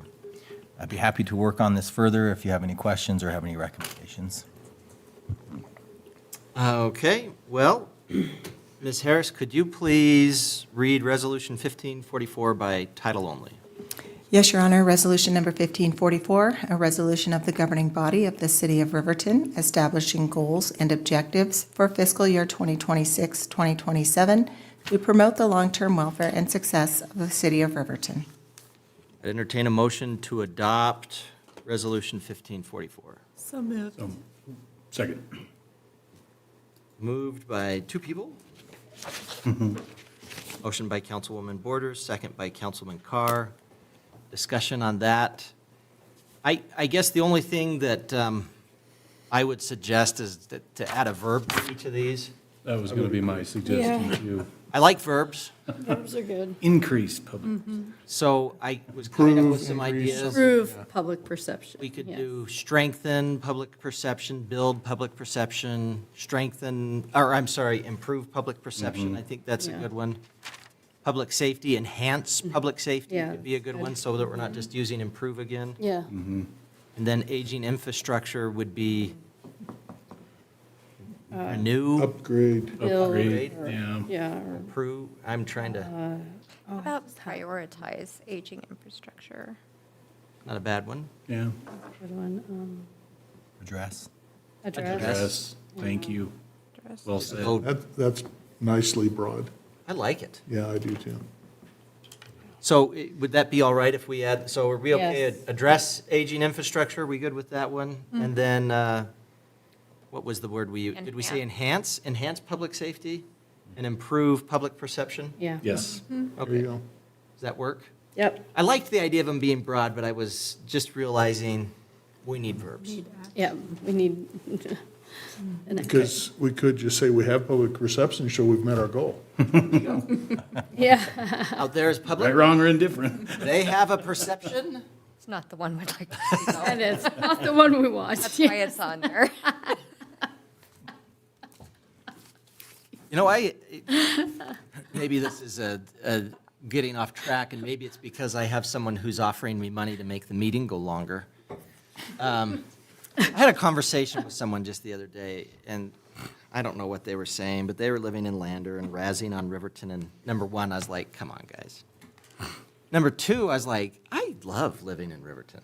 You said it earlier, Mike. It's a great town. I know there's people that have different public perception and ideas about what the city is or isn't or what they need, but we have a lot of really good people here.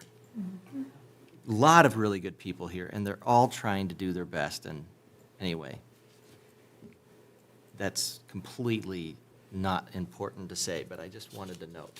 It's a good place. I think it is important to say. Yeah, we should say it more often. Yes. I love Riverton. I'm not ashamed to say it. All right. Any other discussion? So feedback clear on the verbs? Okay. So I guess is the motion then to adopt the resolution with that change in verbiage, Councilwoman Borders? That was your motion? Yes, That's what I Your thought. Honor. Well, yeah. So I think the motion, unless you want us to go through the whole rigmarole of an amendment, but are we okay with the motion being with that change in verbiage and, okay? Yeah, Your Honor, I think so, because you're really not changing the resolution, you're changing the attachment to the resolution. The exhibit. Exactly. I like that. And that's what we're going to have right there. So it'll be actually readable with people who might be wearing bifocals, whoever those people might be. I don't know who you're talking about. Can't I see you. think I can see it. Call for the question. All in favor, say aye. Aye. Any opposed, say nay. I vote aye. Motion passes. Consideration of Resolution 1545, optional 3/4% sales and use tax. City Administrator's report, please. Thank you, Your Honor. I'll be brief since we had a significant discussion on this in a previous meeting.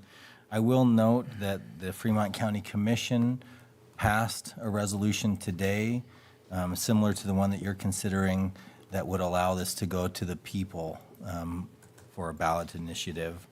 Essentially, the question would be to add a 3/4% sales and use tax for economic development to support ground transportation, ambulance service, and I should say public ground transportation, ambulance service, and air service.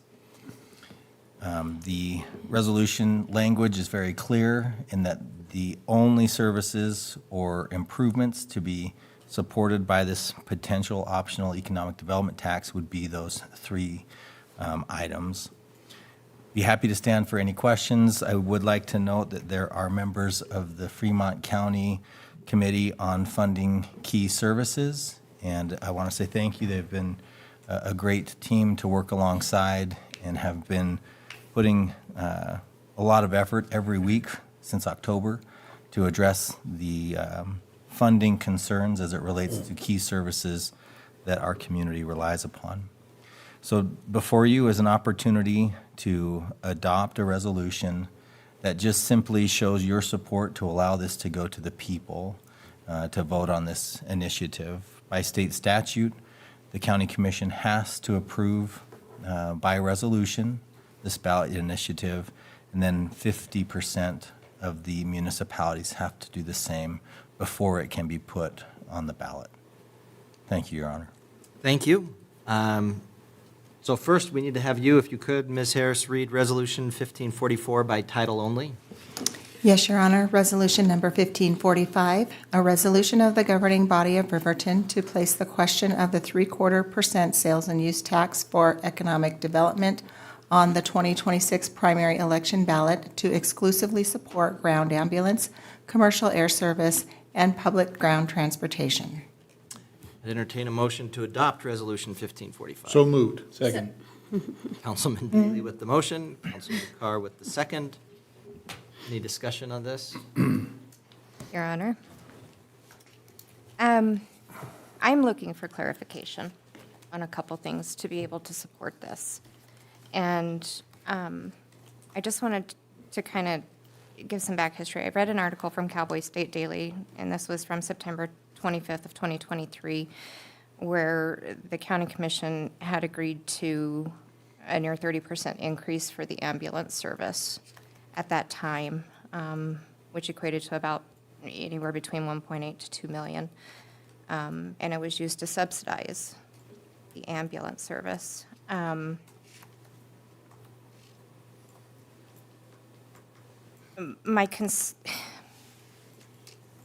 I've talked to a lot of different people about this. And there's a couple of concerns that lumping all three of these together isn't widely supported. Those that I have talked to support one or the other in some form or fashion. They either support the airport because it can be articulated where the money is going to be going to there and how it will support the airport and how that affects economic growth.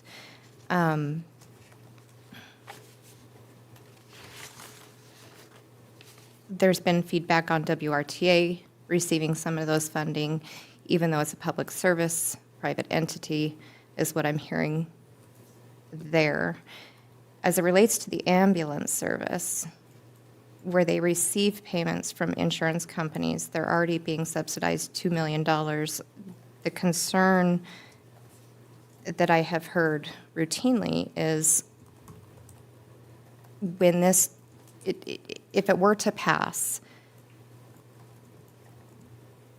taxes don't last forever. So thinking forward, if this continues to increase, especially after they just got a 30% increase, how is that going to be supported after this tax initiative goes away or stops? And I can understand that. The ambulance is actually through Priority Ambulance, which ranks in the top 5,000 list of America's fastest growing companies. And I think that there's some concern there that taxpayers subsidizing that is not appropriate. There was also questions about the $205 million approval for rural health funds for Wyoming, and have those been sought out? So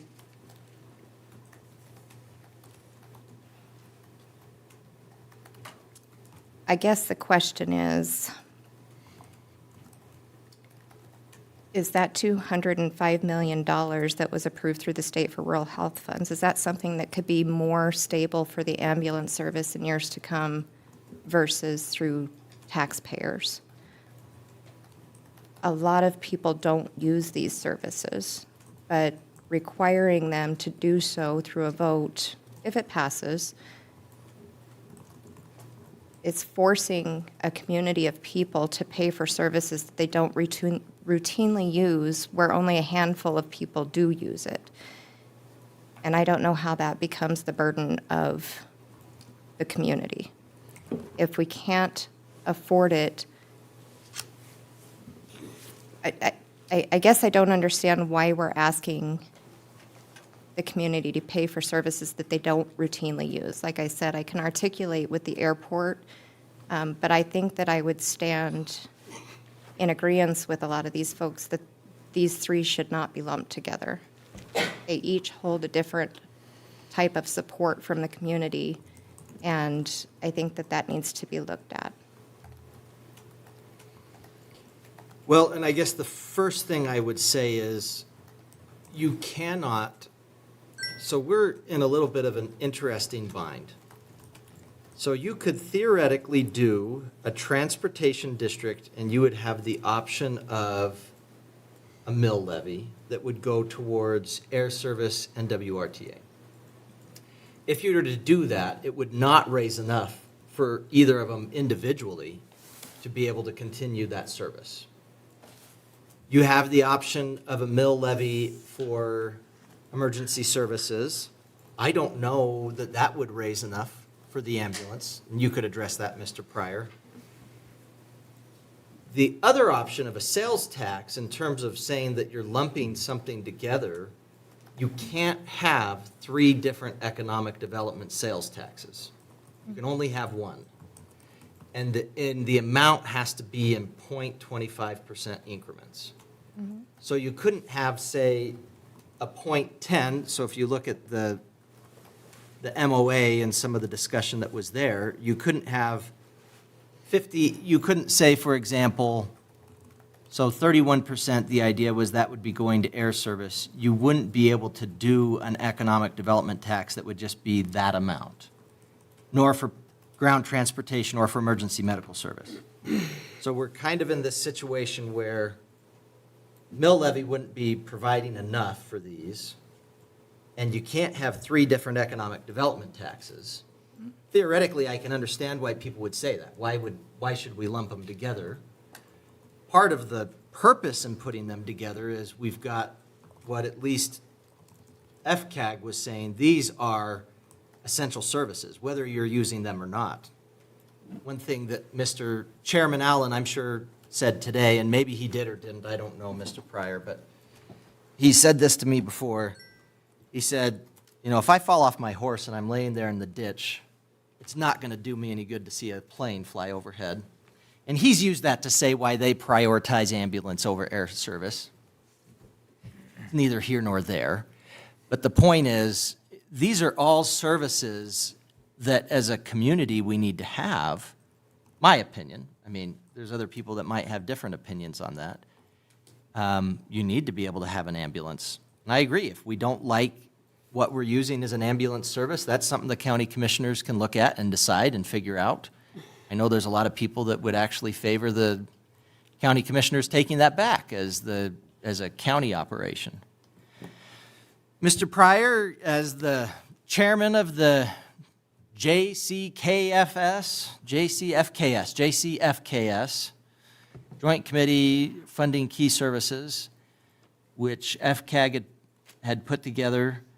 I know you've been looking at a lot of these things, been talking with a lot of people, have heard a lot of probably similar feedback as Councilwoman Johnson has. I hope I answered some of this correctly in terms of why we're here with all of these in one tax.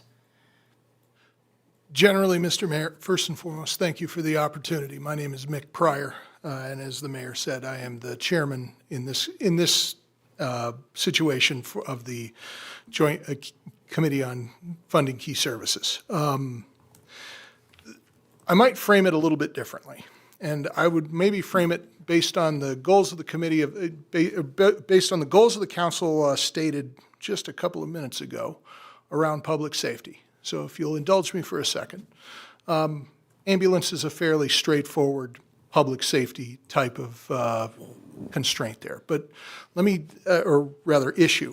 But I think there's some other components here related to WRTA as well as air service that need to be folded into this. And before I get too deep into it, let me just say, when we say economic development sales tax, we say it because that is enshrined in state statute as what it is labeled.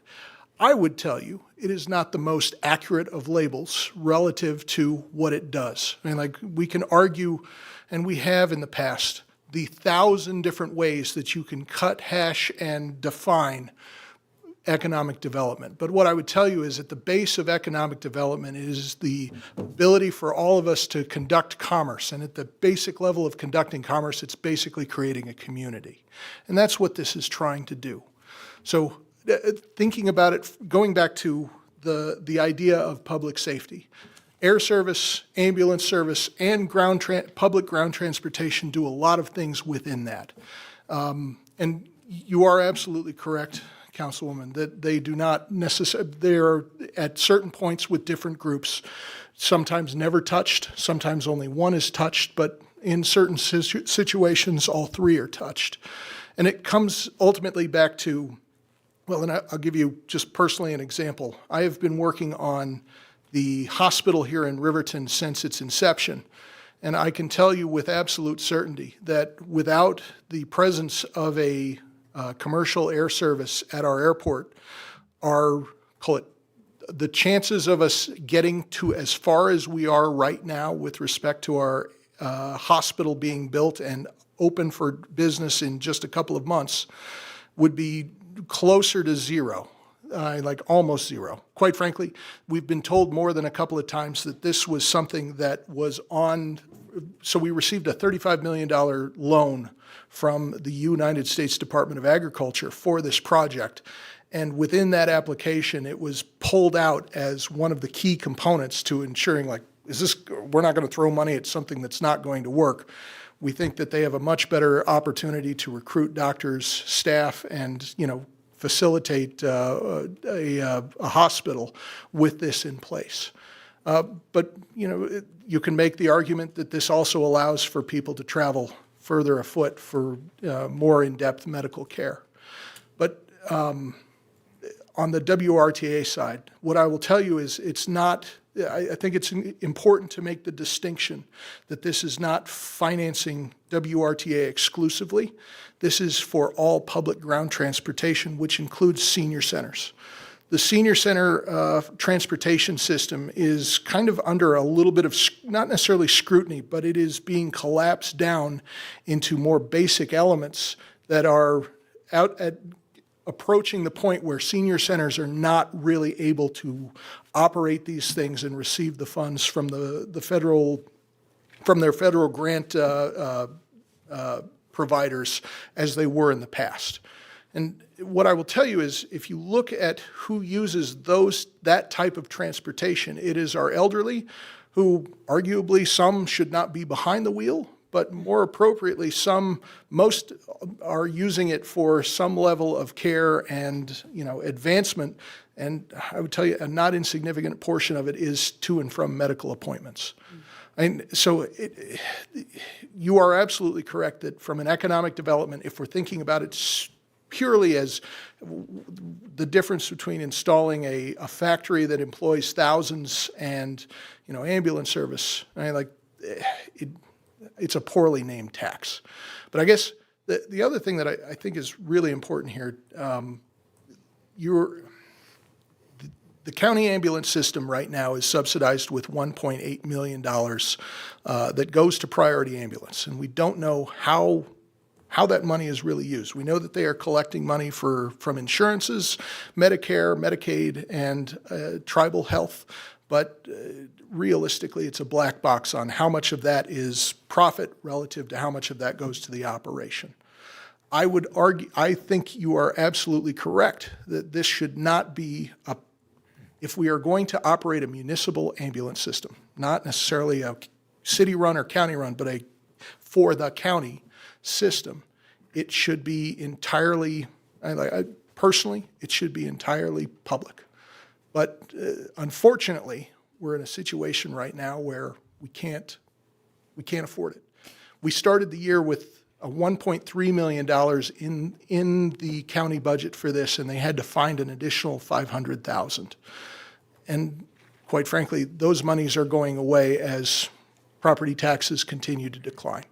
So ultimately, we're trying to solve a situation that is quickly evolving and trying to be ahead of it. So go ahead. I'm sorry, ma'am. No, you're fine, Your Honor. Go ahead. Sorry, I had questions. So I just want to clarify. We're asking to put this on the ballot, but we can't be transparent about what the money will be used for, in particular with the ambulance service. We don't know if it's for wages. We don't know if it's for additional ambulances or rigs. We don't know if it is to subsidize the payments that they're not getting. We don't know what the money's being used for, but it's the lion's share of what's being asked for, 54%. I guess the first thing I would note is there's two things that go on here. First off, there's the payment that's made by the county commissioners for the service provided by the ambulance. Currently, Frontier, Priority, it uses facilities, and all of the capital that's being used is from the county. It's all county-owned assets. So if I'm not mistaken, and correct me if I'm wrong, Mr. Pryor, and so for the most part, when we're talking about how much is being paid, they're using county assets to do most of the work. That is accurate. So when you're talking about how the money is being paid, you're not talking about like an increase in this amount is going to be going to ambulances. So when you're talking about the amount that they pay towards it, that does not take into account the need for new ambulances, new anything in terms of a fleet management plan, which you could ask Mr. Butterfield, how often are we, replacing our police cars? Every year, we are going to, in general, per our capital plan, purchase 2 police vehicles.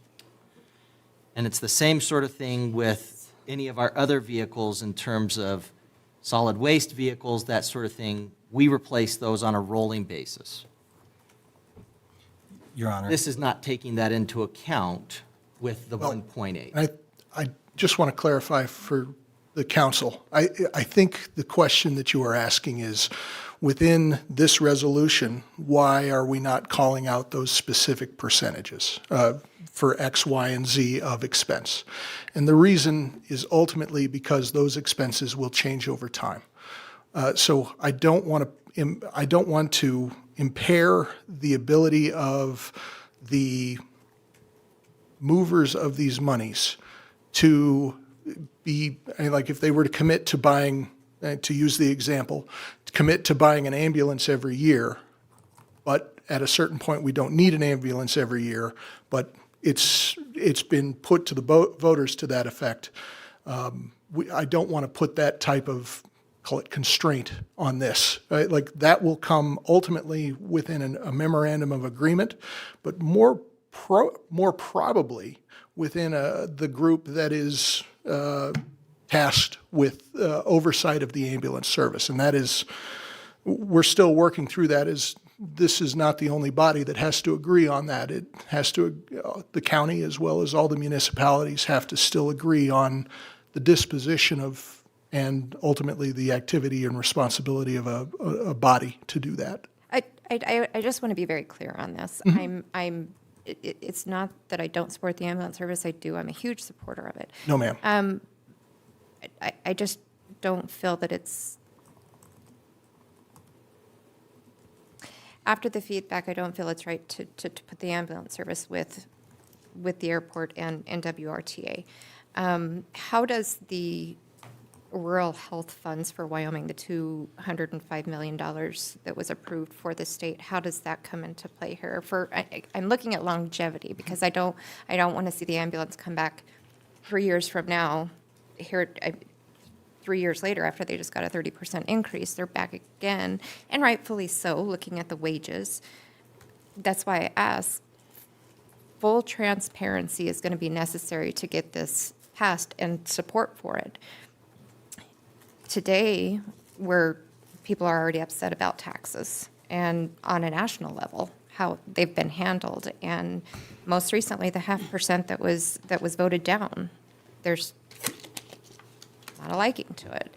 And so I want to garner the most support that we can for the things that we truly need, which are all three, but I don't know that a resolution to include all three is where we should be. And so that's why I ask, has the rural health funds been looked at for this? Your Honor, I'd be happy to help with that. House Bill 122 addresses how the state is going to receive those funds as allocated by the One Big Beautiful Bill. That bill is moving forward, and it does allocate certain funds towards rural health. It also creates a committee who can advise on the use of these funds while they're available, which does have a sunset date. When you look at the fiscal note as it relates to these funds, there will be $205 million received in fiscal year 26, 27, and 28. Those funds will be used towards critical access hospital, emergency medical regionalization, workforce education, physician postgraduate medical education, and then there are several other categories that these funds can be used towards. Ultimately, this committee and the Department of Health will have to make those decisions. But ambulance service is likely an area where they will award funds, but we don't know that yet because it is being passed through the legislature right now and will be determined by the Department of Health moving forward. There will also be funds put aside where interest earned from those funds can be used to support rural health moving forward, even after the One Big Beautiful Bill expires. I hope that helps answer your question. Unfortunately, until the bill passes, the committee is formed, and Department of Health starts weighing in on how the funds can be applied for and awarded. We don't know fully. However, we do know that ambulance may be part of those funds, and the committee has discussed that. Where does, I'm sorry, I'm taking up a lot of time, but where does the funds currently come from to pay for ambulance service? It's provided from the county's general fund. through property tax. through property tax. Yes, ma'am. And so, and then I guess I appreciate some of these questions, and Mr. Pryor, I appreciate you answering them, Mr. Butterfield. Ultimately, the question for the city of Riverton is whether we would offer our concurrence with the county, who has already passed this resolution, and say, we agree with the county that this is something that should go to the voters. It's not necessarily saying we have all the information, we have all the answers. I agree. I have questions. I even said that myself. But in terms of deadlines, this has to be able to get out by the end of the month. The hope is that we'll get the MOA as our next meeting and have a little bit more tweaking and everything, and have the county have an opportunity to look at that too. And that will answer some of that. But for now, the resolution is basically getting this to the voters to say there's going to be a possibility of a 3/4 cent tax. It's going to be going to these 3 areas. And that's it. That's really the resolution. And then from there, we have to get into the details. And some of those details are going to be things that we've already been arguing about, and at the county level, they've already been arguing about. How will the funds be distributed? In what amounts? Is it going to be they all go to one person, and then that one person distributes them out here? And I don't mean person, I mean entity. And there's just a lot of things that need to be ironed out. But for right now, the question is the resolution. Your Honor. You know, when we, not too many people like to see sausage made, you know, but it sure tastes good. And big cities or small cities, and we happen to be in a small city called Wyoming.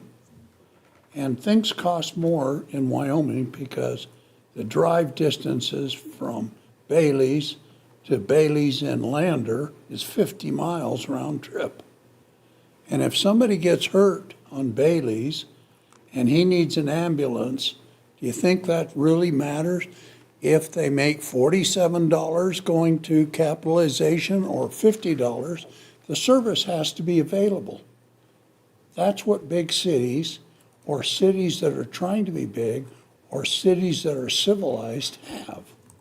And they have airports. And airports cost money because they continually wear out. And how else are we going to get it done unless we do it ourselves? Well, and I think that's a good point too, Councilman Larson, because I love the idea of federal funds, and we use a lot of federal grants. When it comes down to it, every single person up here has had their lives impacted by having all the red tape that you have to do with federal funds. Even if it's federal funds that are being sent to the state, you still got all the red tape. And being able to say, let the citizens decide, are we willing to tax ourselves to have these services available? To make it better for ourselves. Nobody wants to use an ambulance. I hope I never see the inside of an ambulance. But, by darn, if you call it and you need it, all of that goes away. Whether they've got brand new this or the president is wearing that, doesn't matter a hill of beans. It's, can you get me to the hospital on time to save my life? Your Honor, the beautiful thing about this is we have a chance to offer a resolution to the people and have their say and their vote and true democracy on this. And let me just be very clear. This is, as Mr. Butterfield said, a critical service. We teach our 2-year-olds 911, correct? So this is a critical service, and this is all we're doing is voting on the resolution. We're going to allow the people true democracy on this, and let's just do that. Let's do a thing here. Let's allow them to decide. Councilman Bailey? And again, in our society, we all share the cost of these different services that we all provide and we want in our city, because we want our kids to grow up and stay here and have jobs here and live here and all of those things. You know, my kids are all grown and I don't have anybody in school anymore. So I not have to pay for school taxes anymore? It'd be nice. Okay, and I'm like Kyle, I hope I never have to see the inside of the ambulance, but I still see it as a vital thing, because the people that do need the ambulance, which are the citizens of our community, we all have to pitch in and make that work. And I don't like the idea of maybe somebody getting public funds and being able to make a profit, but the realistic part of that is, if we didn't support them in some way, we would not have that service. They would not be able to stay in Fremont County and provide service if we weren't helping that process. And the county is spending a lot less money in that environment than they were when they were running the ambulance service themselves, and they were doing it with volunteer EMTs and that kind of stuff. So again, I think this is important, okay? I hope I don't ever have to call the fire department. I don't mind paying taxes to make sure we have one, okay? And the chances of my house burning down is slim, but I don't want to have it when I call 911 that they say, yes, Mr. Bailey, we'll send somebody out. Could we have your credit card, please? Okay, I don't think that's how we want it to work. Well, if we don't, as a group of taxpayers and property owners, if we don't step up to help these services be available, we're not going to have a community, because those are things that reasonable people want to have in their community, is to have those services available. And so I strongly support this. I think there's definitely some work to be done on getting the wording correct in the MOA, which is what we're working on next. And so, you know, I support this motion 100%. Councilman Carr? Thanks, Your Honor. I wanted to iterate something Mr. Pryor had indicated. This is really about community and coming together as a community. And yes, some of us may never use some of these services, but as a community, as a whole, we all do in some way or another. And the questions being asked are excellent questions. But what it really boils down to is, for me at least, is under the current structure that's handed to us by the state, the math doesn't work. This is the only way we can fund this under the current statutes that we have to live by. So that's why we've lumped it together.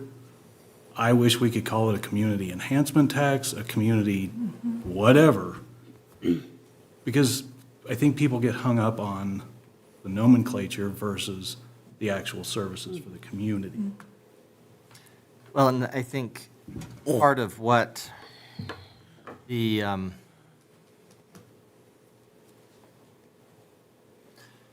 part of what we have to deal with is, of course, the history, you know, with the half cent and everything. And that's always difficult. And I guess what I would say is, in support of this, if you, and I've had a lot of people, you know, the county commissioners, when they're told they have to tighten their belts, one of the first things they start looking at is, oh, well, we don't really need a library. We don't really need a fair. We don't really need this. You know what I mean? And this isn't just about ambulance, but this is about, if you don't have enough money, they're going to prioritize the ambulance over some of these other things because they recognize how important it is. When there was the need to make additional payments to be able to keep the services as we had them, they made the payments. And so they've shown this is going to be something we're going to prioritize.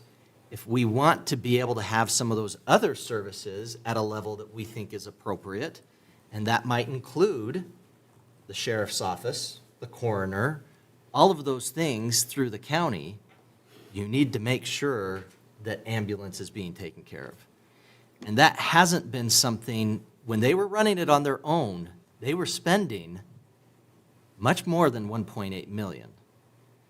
And you can expect that that would be a pretty typical amount, even now, if we were keeping in that kind of way that we were doing things regularly, replacing ambulances and that sort of thing. So it's expensive, and I agree.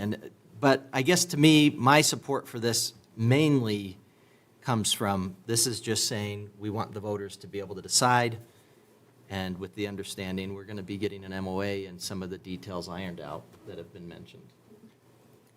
Just to follow up, and it's not that I don't want this to go to the voters or that, but I don't see the ambulance service as being critical and the airport as being critical or WRTA as being something useful. But I think that when we're asking for such a huge thing of our community, that it needs to be clear, transparent, and articulated where and how this money is going to be spent. And I don't see that on a couple of these. So I think it's coming unprepared to the public, asking them to support something without clear direction. So for those reasons, I won't be supporting this tonight. Any other discussion? Your Honor. We need to remember, too, this is just the first step in this process. The MOA will make it more defined. And again, we need to make sure that gets written in a way that we have, that we're telling the public that this is going to be dedicated to X, Y, and Z, but we can't make it so granular that we say public transportation will be able to only be able to spend this much money on buses and this much money on service work and this much money on fuel, because we've got to give them the flexibility to be able to run those things on their own.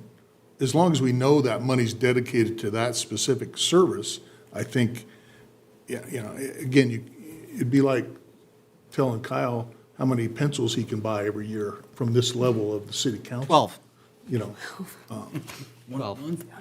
That's it. So, Mr. Mayor, if I may. Mr. Pryor. So, Councilwoman Johnson, I absolutely appreciate and I commend you for your priorities. I will make the commitment, despite your vote, or wherever you land on this. I will make the commitment that as long as I am in participation of this, I will do everything I can to make it open, transparent, and available to the public, so that this worry does not come forward into the future. I can't guarantee that will happen, but I will do everything within my personal power to ensure that that happens. I appreciate that. Thank you. Thank you, ma'am. Councilwoman Borders, just because you're for some reason at the left of me and I don't always see you, you've got a flag now. I brought a flag. I just That's didn't have anything to say. So cute. Oh, my gosh. I love it. Your Honor, I guess the only thing that keeps recurring to me is I've ridden in an ambulance one time. It was an accident. I didn't want to do it, but it sure was nice to be able to be taken to have that emergency treatment. So, and I'm not the only one, and I think that, you know, going off of what Rebecca said, this needs to go in front of the public, and I think we need to do a really super good job in describing what it is, what the money goes to, because we did have the other issue. So I think that's really important. But I don't think you can prioritize one service over the other. They're all vital. Yep. Part of the reason we're getting this hospital is because of the services that we have here. So it's critical. Agree. And I will say, we have had an incredible group, including Mr. Butterfield, who I really arm wrestled to do this, Mr. Pryor, Lisa, who's Malone, right? What's your last name? Mallon. close. I know. That's his problem. And many other members. I mean, we've got 3 of you in here, but they have been doing an incredible job at trying to get all of this sorted out. And I just want to commend you for that. And I've commended you before, Mr. Pryor. I've commended you before, Mr. Butterfield. I've commended you before, Ms. Mallon. But you have done a lot of work to try to get this sorted out. And I appreciate and always appreciate feedback. And I think knowing the directions to go and try to get some of that sorted out, I think is good feedback and definitely what Mr. Pryor said specifically he hears. And but overall, it is 9:30, and I think there was money on whether it was going to get done before or after 9:30.